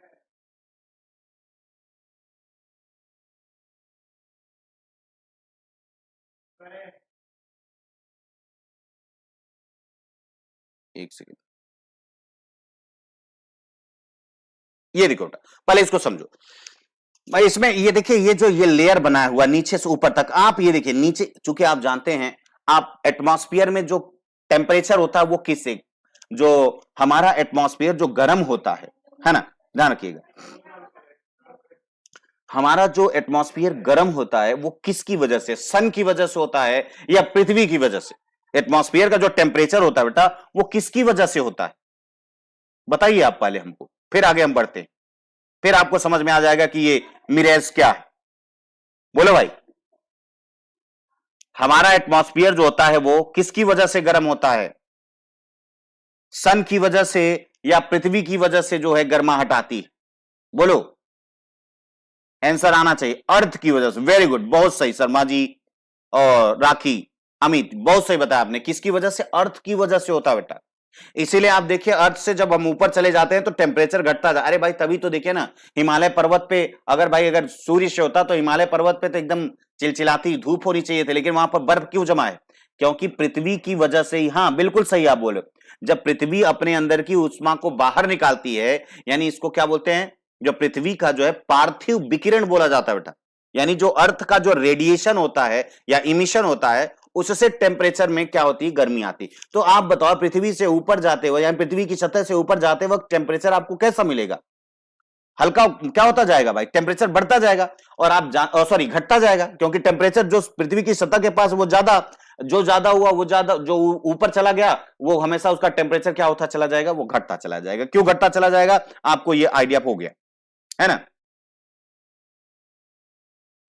होगी बेटा, होगी, बिल्कुल होगी, कल से फिर से होगी। अभी तो बस बीच में हमने एक आपको दे दिया, हम कहा कि देखिए अब टेक्नोलॉजी वाली क्लासेस ही आगे चलेंगी ना, तो टेक्नोलॉजी के लिए देखिए आपको कुछ चीजें पहले से होनी चाहिए, ठीक है? हाँ बिल्कुल, ऊपर जाएंगे तो टेम्परेचर क्या होता है, लो लो होता जाएगा। अच्छा, टेम्परेचर अगर बढ़ेगा तो आप जानते हैं जहां पर टेम्परेचर रहता है वहां पर क्या होता है, सब गैसों को गर्म कर देता है और गैसें क्या होती हैं, उड़ने लगती है, बाहर चली जाती है, और वहां पर सघनता क्या हो जाती, कम हो जाती। आप हमको ये बताएं कि हवाओं की सघनता कहां होगी, नीचे ज्यादा डेंस होगा या ऊपर डेंसिटी ज्यादा होगी, यानी ये लेयर ज्यादा ऊपर वाला डेंसर होगा या नीचे वाला डेंसर होगा? हमको आप बताइए कि अपर लेयर जो होगा, कई लेयर, ऐसे हजारों लेयर बन जाएंगे बेटा, तो आप बताइए अपर लेयर ज्यादा डेंसर होगा या लोअर लेयर डेंसर, यानी हवाओं की सघनता वास्तव में कहां ज्यादा होगी, ऊपर की ओर या नीचे की ओर? हाँ, नीचे की ओर। क्या बात कर रहे हो भाई, नीचे की ओर सघनता कैसे ज्यादा हो जाएगी, बोलो मोहित जी? नीचे की, हाँ वेरी गुड सारे, अरे देखो फिर कोई नीचे वाला बोल रहा है। हाँ, अपर लेयर डेंसर हो जाएगी, वेरी गुड। अरे बेटा क्योंकि ऊपर जाते वक्त टेम्परेचर घटेगा, और भाई आपको जब ठंडी लगती है तो आप सिकुड़ते हो या फैलते हो, सिकुड़ते हो ना, सिकुड़ते हो तो आपकी डेंसिटी बढ़ जाती है। इसी तरह से हवाएं जब ठंडा होता है तो हवाएं वहां पर क्या होती है, सघन हो जाती हैं। और आपको तो यह पता है कि टोटल इंटरनल रिफ्लेक्शन यानी क्रांतिक कोण के लिए क्या चाहिए, कम से कम, हाँ वेरी गुड, क्या क्या चाहिए, रेज जो होती है, यानी लाइट रेज किधर से किधर चलनी चाहिए, हाई मतलब denser medium to lower medium की तरफ, यानी ऊपर से। देखिए ध्यान से, अब यहां पर समझने की कोशिश करेंगे, यहां से एक रेज चलती है, तो एक रेज जब यहां चली, ये ध्यान दीजिएगा बेटा, ये वाला, ये आप अगर ये देखें, इस वाले रेज को हम यहां पर ये चलाएं, तो ये एक यहां पर आई, तो यह ध्यान दीजिए, यहां पर आपने ये क्या अविलंब खींचा, तो ये वाला एंगल जो है ये छोटा पड़ गया इससे, क्योंकि अब ये क्या हुआ, नीचे क्या है, रेयरर मीडियम है, तो ये फैलता जाएगा।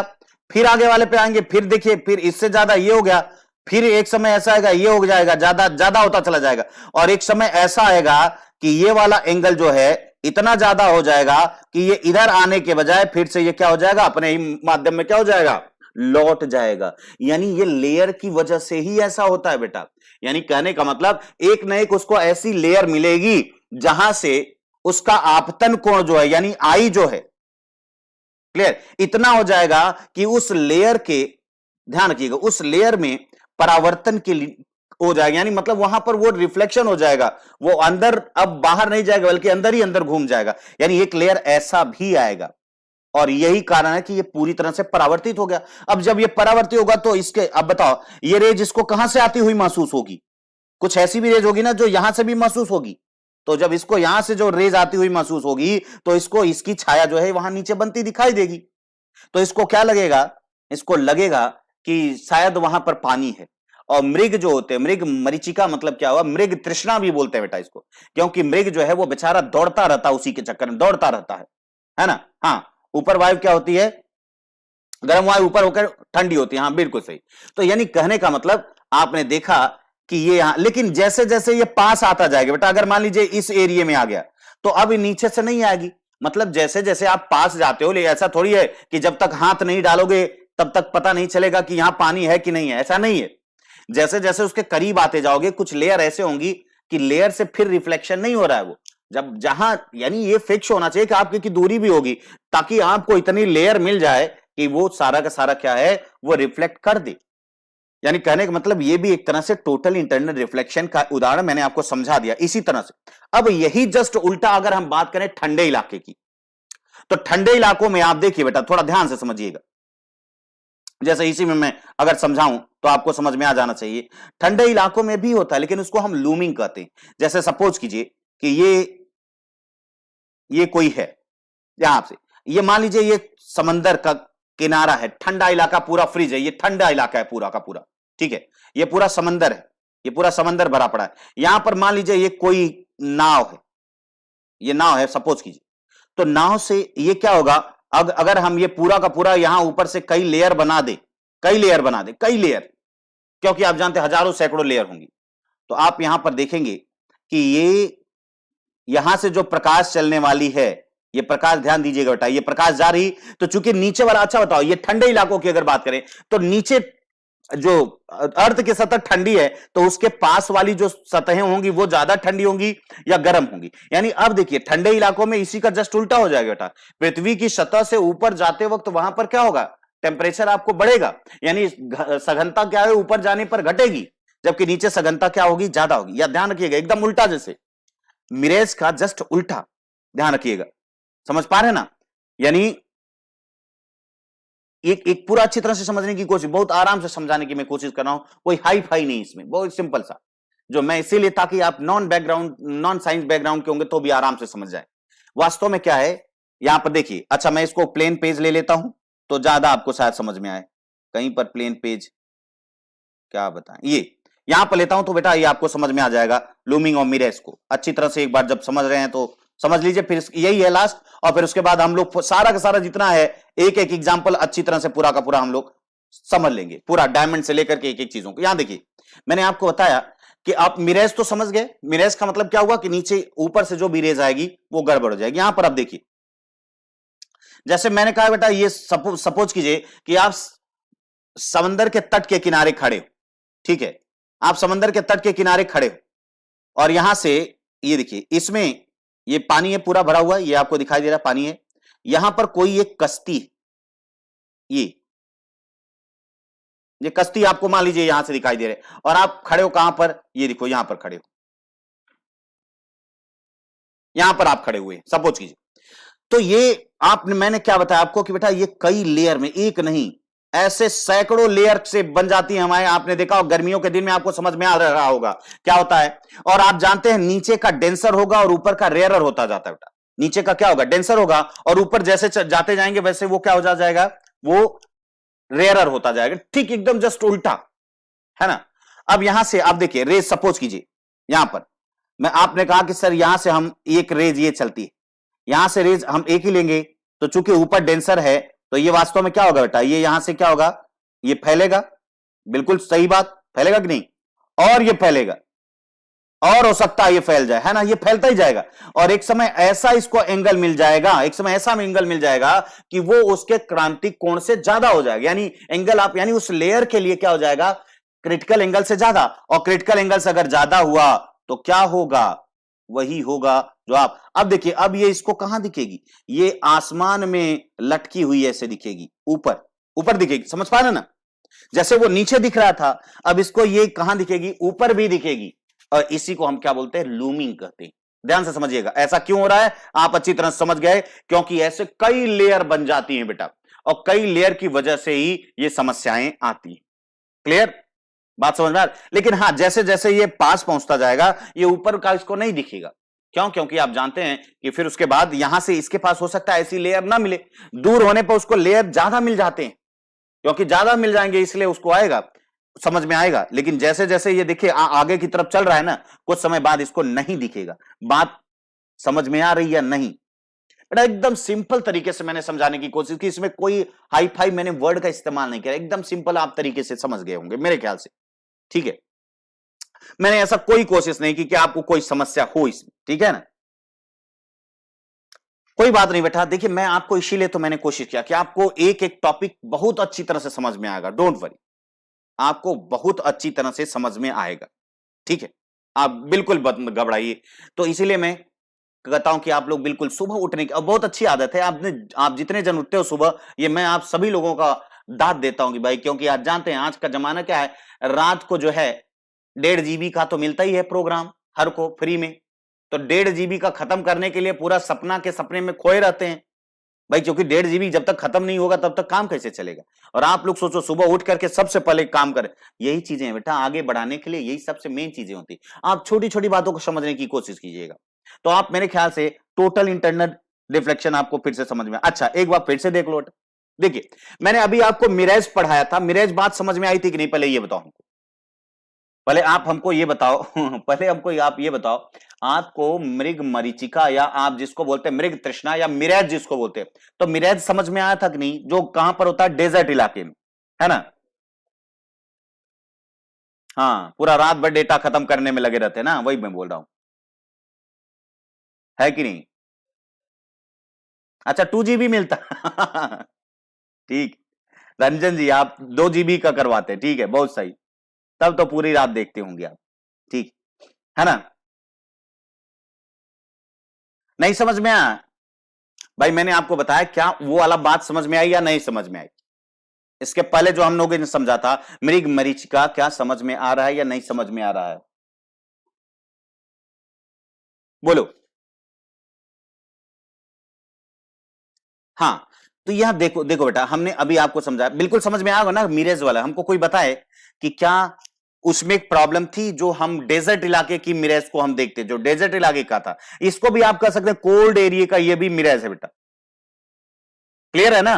तो अब इसको एक बार देख लो, ठीक इस उसका जस्ट उल्टा, आप इसलिए नहीं महसूस कर पा रहे हैं बेटा, क्योंकि आप कोल्ड रीजन में नहीं रहते हो ना, आप ट्रॉपिकल रीजन के हो, ट्रॉपिकल मतलब उष्ण कटिबंधीय क्षेत्रों के हो, और उष्ण कटिबंधीय क्षेत्रों में इतना कभी भी पृथ्वी पर बर्फ नहीं जमेगी, ये ऐसे इलाके में है जहां पर नीचे की सतह भी जो है वो लगभग लगभग बर्फीली हो जाती है, समझ पा रहे ना, वहां पर इसका आपको समझ में आएगा, यहां नहीं समझ में आएगा।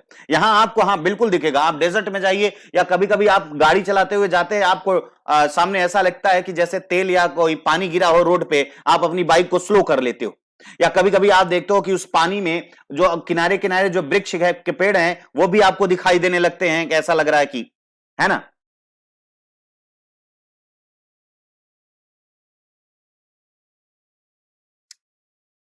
बात समझ पा रहे हैं कि नहीं। हाँ रोड पर पानी कभी आपने देखा है, हाँ आर्कटिक प्रदेश में आप जाइए बिल्कुल मिलेगा, अरे आर्कटिक प्रदेश में जाइए ना, जैसे आप फिनलैंड जाइए, नॉर्वे जाइए, स्वीडन जाइए, है ना, आइसलैंड जाइए, ऐसे जगह पर जाएंगे तो आपको ये सारा चीज का अनुभव होगा। तो एक बार फिर से इसको समझने की कोशिश करते हैं। हाँ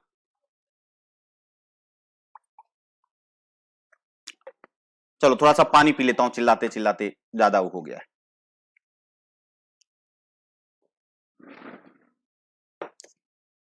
तो बात बेटा इतना समझने की कोशिश बहुत, देखिए मैंने आपको बार बार बताया बेटा, साइंस को बहुत मजे से पढ़ना चाहिए, बिल्कुल भी उसमें आपको बिल्कुल कुछ करना ही नहीं, आराम से, बहुत मजेदार चीज है।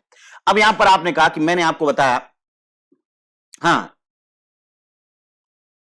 अरे बरसात में तो दिखेगा ही पानी भैया, हे भगवान, हे क्या नाम है भैया आपका, साहिल जी। रोड पे बरसात में दिखता है पानी, तो क्या दिखना चाहिए, पानी ही तो दिखेगा ना। चलिए कोई बात नहीं, बहुत अच्छी बात। अच्छा, आज पूरा पानी ही पानी है, ओके ओके। मतलब उधर बारिश वगैरह हो रही है क्या? पर दिल्ली में तो ऐसा कुछ नहीं, अच्छा अच्छा कोई बात। यानी चीजें आप समझने की कोशिश कीजिए बेटा, जो भी हो। यानी यहां पर हम ये कर रहे हैं कि देखिए एक रेज यहां से निकल रही, अब आपको कहा कि आगे जैसे ऊपर जाएंगे बेटा वैसे ही नीचे वाली लेयर जो है ऊपर वाली के कंपेरिजन में क्या होती जाती है, ऊपर वाली विरल होती जाती है। जैसे ये वाली इसके कंपेरिजन में क्या होगी, जैसे ये वाली है इसके कंपेरिजन में रेयरर हो जाएगी, और ये वाली इसके कंपेरिजन में रेयरर हो जाएगी, ये वाली इसके, मतलब आप ऊपर जाते हैं तो वो सघनता घटती जाती है, यानी विरलता बढ़ती जाती है। तो नीचे सघन है और आपको तो यही चाहिए बेटा, बिना, आप याद रखिएगा हमेशा सघन माध्यम से विरल माध्यम होना बहुत जरूरी, यानी रेज जब चले, जब रेज चलनी चाहिए तो सघन से विरल में जब चलेगी तभी जाकर के आपको समझ में आएगा। क्योंकि क्रांति कोण चाहिए, क्रांति करने के लिए मैंने आपको क्या बताया, लास्ट वाले में ऐसा इसको मिला ये वाला कि ये इस लेयर का जो क्रांति कोण है उस क्रांति कोण से, यानी क्रिटिकल एंगल से क्या हो गया, ज्यादा हो गया, और जब क्रिटिकल एंगल से ज्यादा हो जाता है तो कभी वापस नहीं, मतलब फिर वो उसका रिफ्रैक्शन नहीं होता, बल्कि वो सीधे क्या होती है, वापस लौट आती है। क्लियर, यही क्या कहलाती है, हाँ। अब यानी यहां पर भी आपने देखा ना, टोटल इंटरनल रिफ्लेक्शन का है ना उदाहरण, तो देखिए उसी माध्यम में, जिस माध्यम देखिए उसी में आ गई फिर, तो इसीलिए आप कहते हैं इसको, ये भी टोटल इंटरनल रिफ्लेक्शन का एग्जांपल है। इसी तरह से अगर हम बात करें, इसी तरह से डायमंड, बेटा डायमंड की बात आप कर लें, तो आपने कहा कि सर डायमंड ऐसा क्या है, वाटर बॉटल क्या है, तो ये सब में आप देखिए मैंने कहा कि ये कई एंगल बना दिए जाते हैं बेटा डायमंड में, अगर आपने देखा होगा तो कई एंगल बने होते हैं, अगर आपने थोड़ा सा नोटिस किया होगा ये सारे एंगल। तो ये जो वास्तव में ये जो सारे एंगल बने होते हैं, वास्तव में एक एंगल ऐसा होता है जिससे ये डाला जाता है, रेत डाली जाती है एक जगह पर, ठीक है, और फिर इसके अंदर ये सारा अंदर ही अंदर ये बाहर निकलना कोशिश करता है, लेकिन ये बेचारा अंदर ही अंदर घूमता रहता है। और कुछ कुछ जगह पर कुछ ऐसे बनाए जाते हैं जहां से अंदर फंसी हुई जो रेज है वहां से बाहर निकल सके, यानी वो 24 डिग्री से पतला बनाते हैं। इसीलिए आप देखते हैं कहीं पर झुकाव ज्यादा, कहीं पर झुकाव कम होता है, उसको तराशना। और आप जानते हो कि हीरे की चमक, कहते हैं ना, हीरे की चमक बढ़ती है उसके तराशने से, उसकी वैल्यू बढ़ती है उसको तराशने से। क्यों? क्योंकि अब एक दो चार सतह ऐसे छोड़ेंगे जो कि वो कितना होगा टोटल इंटरनल रिफ्लेक्शन के लिए, उसके बाद बाहर, क्योंकि जब रेज बाहर आ जाएगी अचानक से कई जगह से जब बाहर आएगी तो आपको नीचे ऐसा लगेगा कि हर जगह वो टकरा रही है, और जहां जहां टकराएगी वहां पर क्या करेगी, लाइट उत्पन्न करेगी, वहां पर चमक उत्पन्न करेगी, ठीक है ना, क्लियर। तो ये आपने देख लिया। अब देखिए, तो अब हम लोग इस बात को हम समझ तो लिए, तो इस बात को हम लोग देख लेते हैं, क्यों भाई, क्लियर हो जाएगा। अब देखिए, हम पहले टोटल इंटरनल रिफ्लेक्शन, आप आराम से पहले इसको देखिए, इसको हटा देते हैं यहां से, मिरेज तक हम लोग पहुंच चुके थे,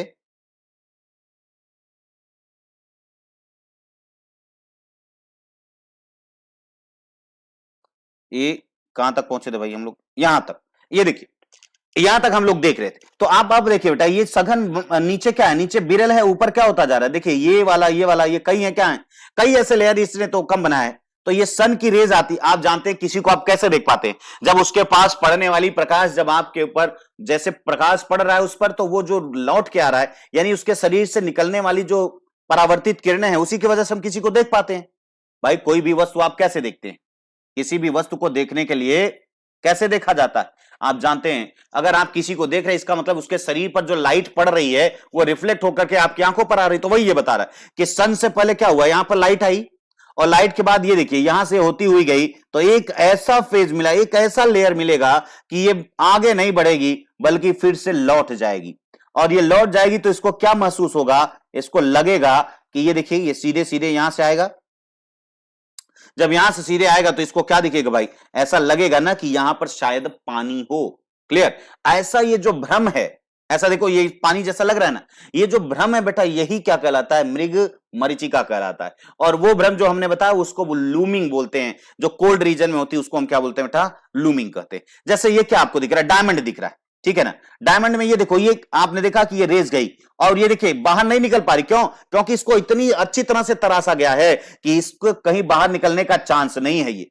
हाँ, लेकिन कुछ ऐसे भी फेस हम बनाएंगे जहां से निकल, भाई जब निकल ही नहीं पाएगा तो हम देखेंगे कैसे? ये देखिए, एक ये देखिए यहां पर हमने बना दिया, इसलिए ये चमकने, जहां जहां ये टकरा रहा है बेटा, वहां से हमको फिर दिखने लगेगा। कोई एक दो हम ऐसे कुछ ऐसे भी उसके फलक बनाएंगे, सरफेस बनाएंगे, ताकि वहां से अंदर वाली निकले। भाई जब तक निकलेगी नहीं तब तक हमको चमक कैसे दिखाई देगी?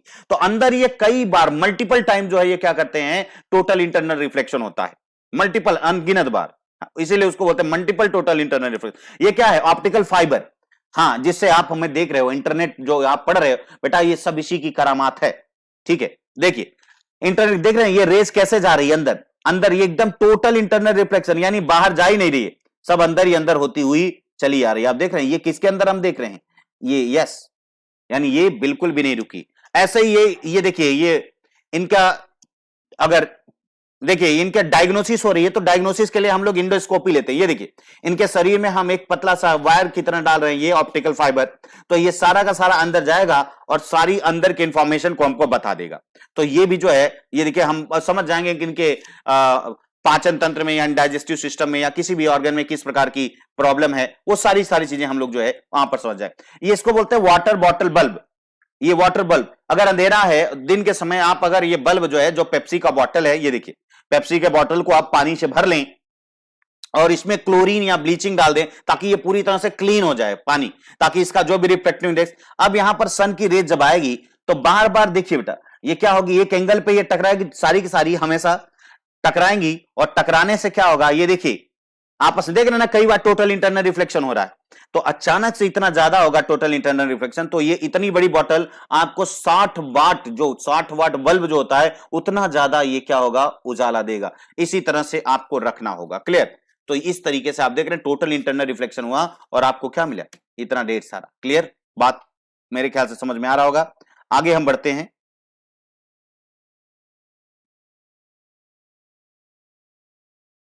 यहां पर भी एक बार देख लीजिए तो आपको पूरा क्लियर हो जाएगा। देखिए मैंने आपको सबसे पहले बताया था कि बेटा ये वास्तव में है क्या, आप एक एक एंगल पर आप डालते हैं तो वास्तव में ये टोटल इंटरनल रिफ्लेक्शन की बात करें, पहले आप समझने की कोशिश कीजिए। आप देखिए नीचे वाला डेंसर मीडियम, बेटा ये कोई सिक्का रखा हुआ है, ये कोई कॉइन है, इससे ये रेज जा रही है, तो आप ध्यान से समझिएगा, ये अच्छी तरह से आप समझ जाएंगे कि डेंसर मीडियम से रेयर मीडियम की ओर ये कोई रेज आ रही, ठीक है? तो आप देख रहे हैं कि ये जो आर है, ये एंगल ऑफ रिफ्लेक्शन, आई से आपको क्या दिख रहा है? बड़ा दिख रहा है।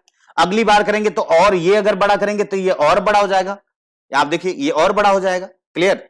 फिर अगली बार अगर ये और ज्यादा वो करेंगे, और बड़ा इसको एंगल आप इंसिडेंस करेंगे तो और भी बड़ा हो जाएगा। अब देखिए फिर से आप देख रहे हैं ना, और बड़ा किया तो वास्तव में क्या हो गया? या देखिए इसको और बड़ा किया गया तो एंगल ऑफ रिफ्लेक्शन जो है वो 90 डिग्री के करीब हो गया, और जब ये 90 हो गया तो इस वाले को ही हम क्या बोलेंगे? क्रांतिक कोण। इतनी बात हमने बहुत बार आपको समझा दी है ना? क्लियर? तो यानी कहने का मतलब आपको अच्छी तरह से समझ में आ गया होगा कि क्या चीज है क्रिटिकल एंगल, और फिर यही क्रिटिकल एंगल तो सब कुछ करने वाली है आप, है ना? ये देखिए मैं वही चीज को दिखा रहा हूं, ये देख रहे हैं ना कैसे क्रिटिकल एंगल, पहले तो बाहर जा रहा था लेकिन एक समय आया कि बाहर बिल्कुल भी नहीं निकल रहा है, टोटल इंटरनल रिफ्लेक्शन हुआ। हम एग्जाम्पल अगर देखें, ठीक, तो आप देखिए जैसे गाड़ी, ये देखिए कार चलाते वक्त सामने आपको रोड पर क्या दिखने लगता है? कभी कभी पानी दिखने लगता है, ये देखिए पानी दिख रहा है इसको, ठीक है? ये देखिए सामने इनको क्या दिख रहा है? पानी दिखने, गर्मियों के समय में आपको क्या दिखने लगता है? पानी दिखने लगता है। ये भी क्या है? ये मिरर्स का, ये भी टोटल इंटरनल रिफ्लेक्शन की कहानी है बेटा, ठीक है?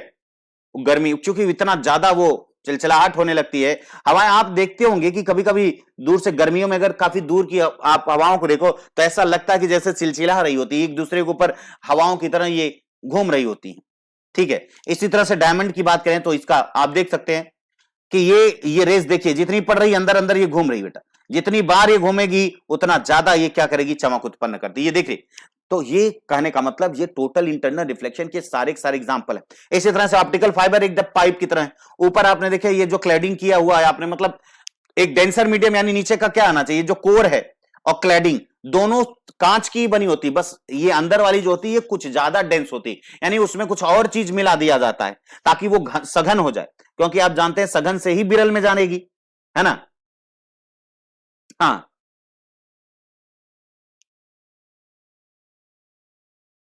हाँ बेटा, बस अब सारे के सारे, अब क्वेश्चन सारे के सारे बहुत फास्ट जो है वो कीज में, ठीक है। अब ये देखिए, ये इस तरह से ये एंगल किया तो ये बाहर नहीं निकल पाया बेटा। बाहर क्यों नहीं निकल पाया, क्योंकि ये एंगल जो है इस ग्लास के लिए जो है वो क्रिटिकल एंगल था, और क्रिटिकल एंगल से ज्यादा था ये आई क्रांति कोण से, इसलिए इधर आ गया है।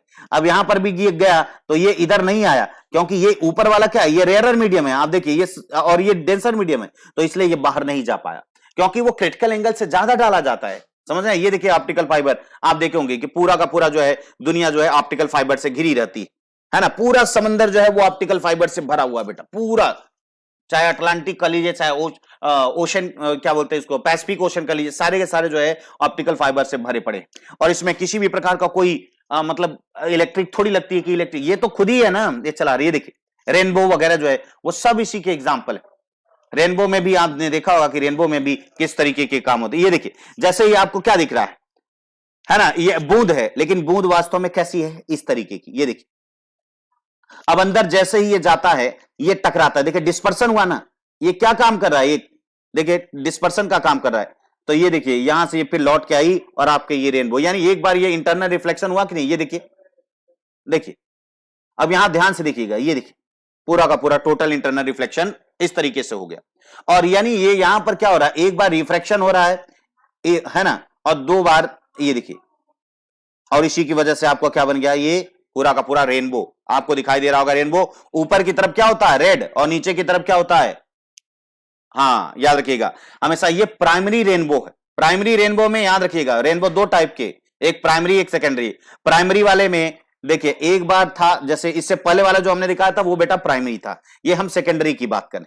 सेकेंडरी वाले में क्या होगा, दो बार जो है टोटल इंटरनल रिफ्लेक्शन, देखिए एक बार तो टोटल हुआ, देखिए ध्यान से, एक बार टोटल इंटरनल रिफ्लेक्शन हो गया, अभी ये इधर जाएगा, ये बता रहा है कि ये देखो किस तरह से ये मुड़ रहे हैं, सीधे जाने के बजाय ये ज्यादा मुड़ गए, देखो क्यों, क्योंकि स्पीड जो है ये दूसरे मीडियम में घट जाती है, ये यहां पर आया, लेकिन यहां पर भी इसको एक ऐसा एंगल मिल गया, ये कह रहा है एक एंगल इधर भी ऐसा मिल गया कि ये फिर नहीं पार हो पाया, यानी क्रिटिकल एंगल से ज्यादा हो गया यहां पर भी, तो अब ये क्या होगा, फिर से बैक लौटेगा। अब जब बैक लौटेगा तो ये सेकेंडरी हो जाएगा। अभी आपने ऊपर देखा था कि जो रेनबो था ऊपर रेड था और नीचे जो था वो ब्लू था, है ना नीचे, लेकिन इस वाले में आप देखोगे बेटा, इस वाले में देखो, ये देखो दिख रहा है ना, यानी कहने का मतलब आपको क्या दिख रहा है, ऊपर क्या दिख रहा है, ये ब्लू दिख रहा है और नीचे रेड दिख रहा है। अगले वाले में क्या होगा, इसका जस्ट क्या होता है, उलट जाता है, ठीक है। देखिए इसका जस्ट उल्टा होता है यहां पर, तो इस तरह से ये रेनबो आपका बनता है। ये प्राइमरी रेनबो, ऊपर रेड वाला है और नीचे ब्लू वाला, आपको दिखा, ये देखिए ऊपर रेड है और नीचे ब्लू। लेकिन जब सेकेंडरी बनेगा तो बेटा आप यहां ध्यान दीजिए, ये सेकेंडरी, सेकेंडरी उतना क्लियर नहीं बनता, हल्का होता है। ये देखिए यहां पर सेकेंडरी बना हुआ, तो नीचे आपको नीचे रेड दिख रहा होगा, ऊपर ब्लू दिख रहा होगा, जस्ट इसका उल्टा। क्योंकि जब टकराती है रेस, देखो यहां ध्यान से देखो, अपने आप समझ जाओगे, ये टकरा रही है, देखिए सीधे ऊपर रेड है, लेकिन अब यहां से टकराएगी तो ये उल्टा हो जाएगा ना, ये देखिए क्लियर। अब देखिए ऊपर और नीचे क्लियर, तो इस तरीके से जो होता है, देखिए दो बार यहां पर क्या हो रहा है, देखिए दो बार रिफ्रैक्शन हो रहा है, एक बार अंदर जा रहा है तो भी रिफ्रैक्शन, एक बार बाहर आ रहा है तो भी रिफ्रैक्शन हो रहा है, और दो बार टोटल इंटरनल रिफ्लेक्शन हो रहा है, और एक बार डिस्पर्सन। डिस्पर्सन तो आप समझ ही रहे हो, डिस्पर्सन तो इस तरीके से आप कह सकते हैं कि जब दो, अगर कोई पूछे सेकेंडरी रेनबो क्या होता है, तो सेकेंडरी रेनबो में क्या होता है, दो बार टोटल इंटरनल रिफ्लेक्शन होता है, और दो बार क्या होता है, दो बार रिफ्रैक्शन होता है, और एक बार क्या होता है, आप जानते हैं क्या बोलते हैं इसको, अंदर ही अंदर ये जो दिखाई आपको दे रहा है, एक बार डिस्पर्शन होता है। तो ये सारी की सारी बातें आपको पूरी तरह से क्लियर होनी चाहिए, ठीक है ना।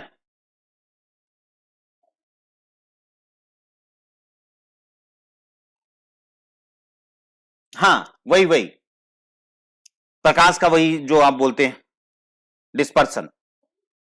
आगे देखते हैं, ये देखिए प्रकाश का वर्ण विक्षेपण, आप जो बोलते हैं प्रकाश को जब प्रिज्म से गुजारा जाता है ना तो ये अपने रंगों में विभक्त, ये देखिए बेटा, ये हमने यहां क्या किया, ये गुजारा, ये एक लाइट व्हाइट है, लेकिन आगे जाने पर ये क्या हो जाता है, सारे के सारे रंग में विभक्त हो जाती है। अब आप सोचते होंगे सर ऐसा क्यों हो जाता है, इसमें ऐसी क्वालिटी क्या है जो ये रंग को विभक्त कर देता है? तो बेटा बिल्कुल क्वालिटी है, आप देख सकते हैं। क्वालिटी का मतलब ये कोई भी ग्लास स्लैब ऐसा होगा, कोई भी 3D ग्लास स्लैब होगा, सबके अंदर होगा। आप थोड़ा सा ध्यान दीजिए कि ऐसा क्यों हो रहा है, तो ऐसा वास्तव में क्यों हो रहा है। जैसे मैं आपको पूछूं कि लाइट की स्पीड क्या होती है, तो आप बोलेंगे क्या कि सर लाइट की स्पीड जो होती है 3 लाख किलोमीटर पर सेकंड होती है ना।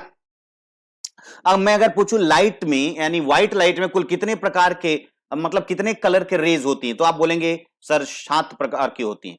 लेकिन सातों में अगर ये मैं पूछे कि कंपैरेटिवली स्पीड किसकी ज्यादा होगी, तो आप बोलेंगे कि सर स्पीड तो लगभग लगभग सबकी बराबर ही होगी। बिल्कुल बराबर होगी, होगी कि नहीं? जब बेटा सबकी बराबर होगी तो अब यहां पर थोड़ा सा ध्यान दीजिएगा, ये क्या है, ये आपने कहा कि यहां पर, और हां याद रखिए कि किसी एंगल पे डालेंगे तभी होगा। और यहां से अब क्या हुआ, जब आपने यहां डाला तो आपने यहां पर ये क्या खींचेंगे, नॉर्मल खींचेंगे। भाई नॉर्मल तो खींचना पड़ेगा ना, आपने कहा कि हां सर नॉर्मल तो खींचना होगा। अब ये देखिए जब नॉर्मल होगा तो ये दूर जाएगी या इधर आ जाएगी, इधर आ जाएगी, आ जाएगी ना, अंदर की तरफ आ जाएगी। अब ये देखिए यहां से जब आप खींचेंगे नॉर्मल तो ये और ज्यादा ये भाग जाएगी, भागने का मतलब इधर आ जाएगी। आप ध्यान से समझने की कोशिश करेंगे, ये यही पूरा का पूरा हो रहा है। तो अब क्या है कि चूंकि आप देखिए बेटा ये सारी की सारी रेस तो आपको एक ही जैसी दिख रही हैं, लेकिन आप देखिए नीचे वाला का कंपैरिजन करें, नीचे दूरी ज्यादा है या ऊपर दूरी ज्यादा, नीचे वाली की दूरी देखिए यहां पर बढ़, ऊपर कम होती जा रही है ना। तो पहली बात तो लाइट सबकी स्पीड बराबर है, तो ऊपर वाली जो है जिसकी स्पीड ज्यादा होगी और उसको दूरी कम करना होगा तो वो जल्दी बाहर निकलेगी, इसलिए ध्यान रखिएगा रेड वाली आपको बाहर ज्यादा दूरी तय करती हुई दिखाई दे रही, क्योंकि यहां पर बाहर इसलिए क्योंकि हर की स्पीड अलग अलग हो गई ना, क्योंकि हर रंग को अलग अलग स्पीड से चलना पड़ रहा है, क्योंकि उसके लिए अलग अलग डिस्टेंस है, और डिस्टेंस अलग अलग होने की वजह से ये क्या हो जाती है, विक्षेपित हो जाती है।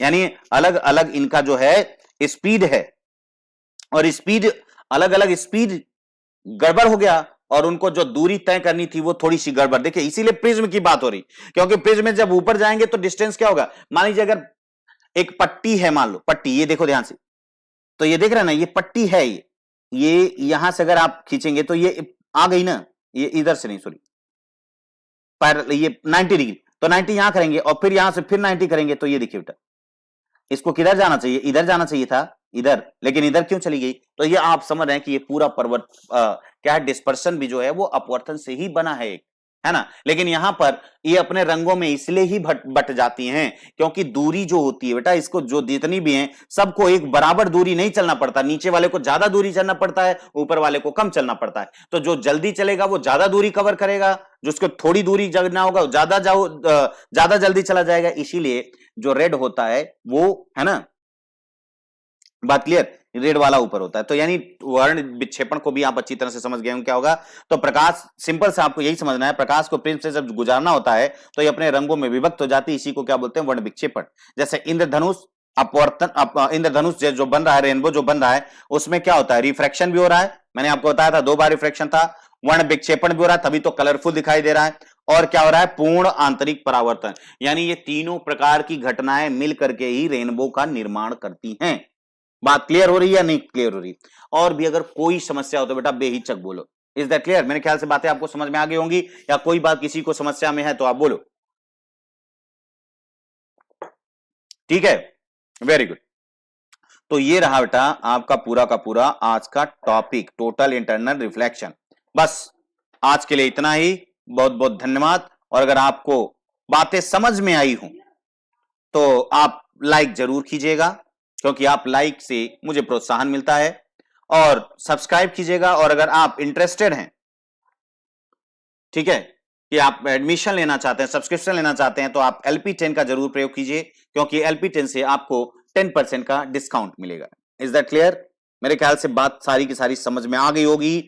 ठीक है, PDF भी, हाँ बहुत बच्चे जो है PDF के लिए बोल रहे हैं। ठीक है, आने वाले दिनों में हम PDF को भी जो है अपने क्या बोलते हैं उसको, टेलीग्राम पे रखने की कोशिश कर रहे हैं, बहुत जल्दी हो जाएगा बेटा अभी। ठीक है, ओके, और कोई समस्या तो नहीं, रखा जाए? ओके।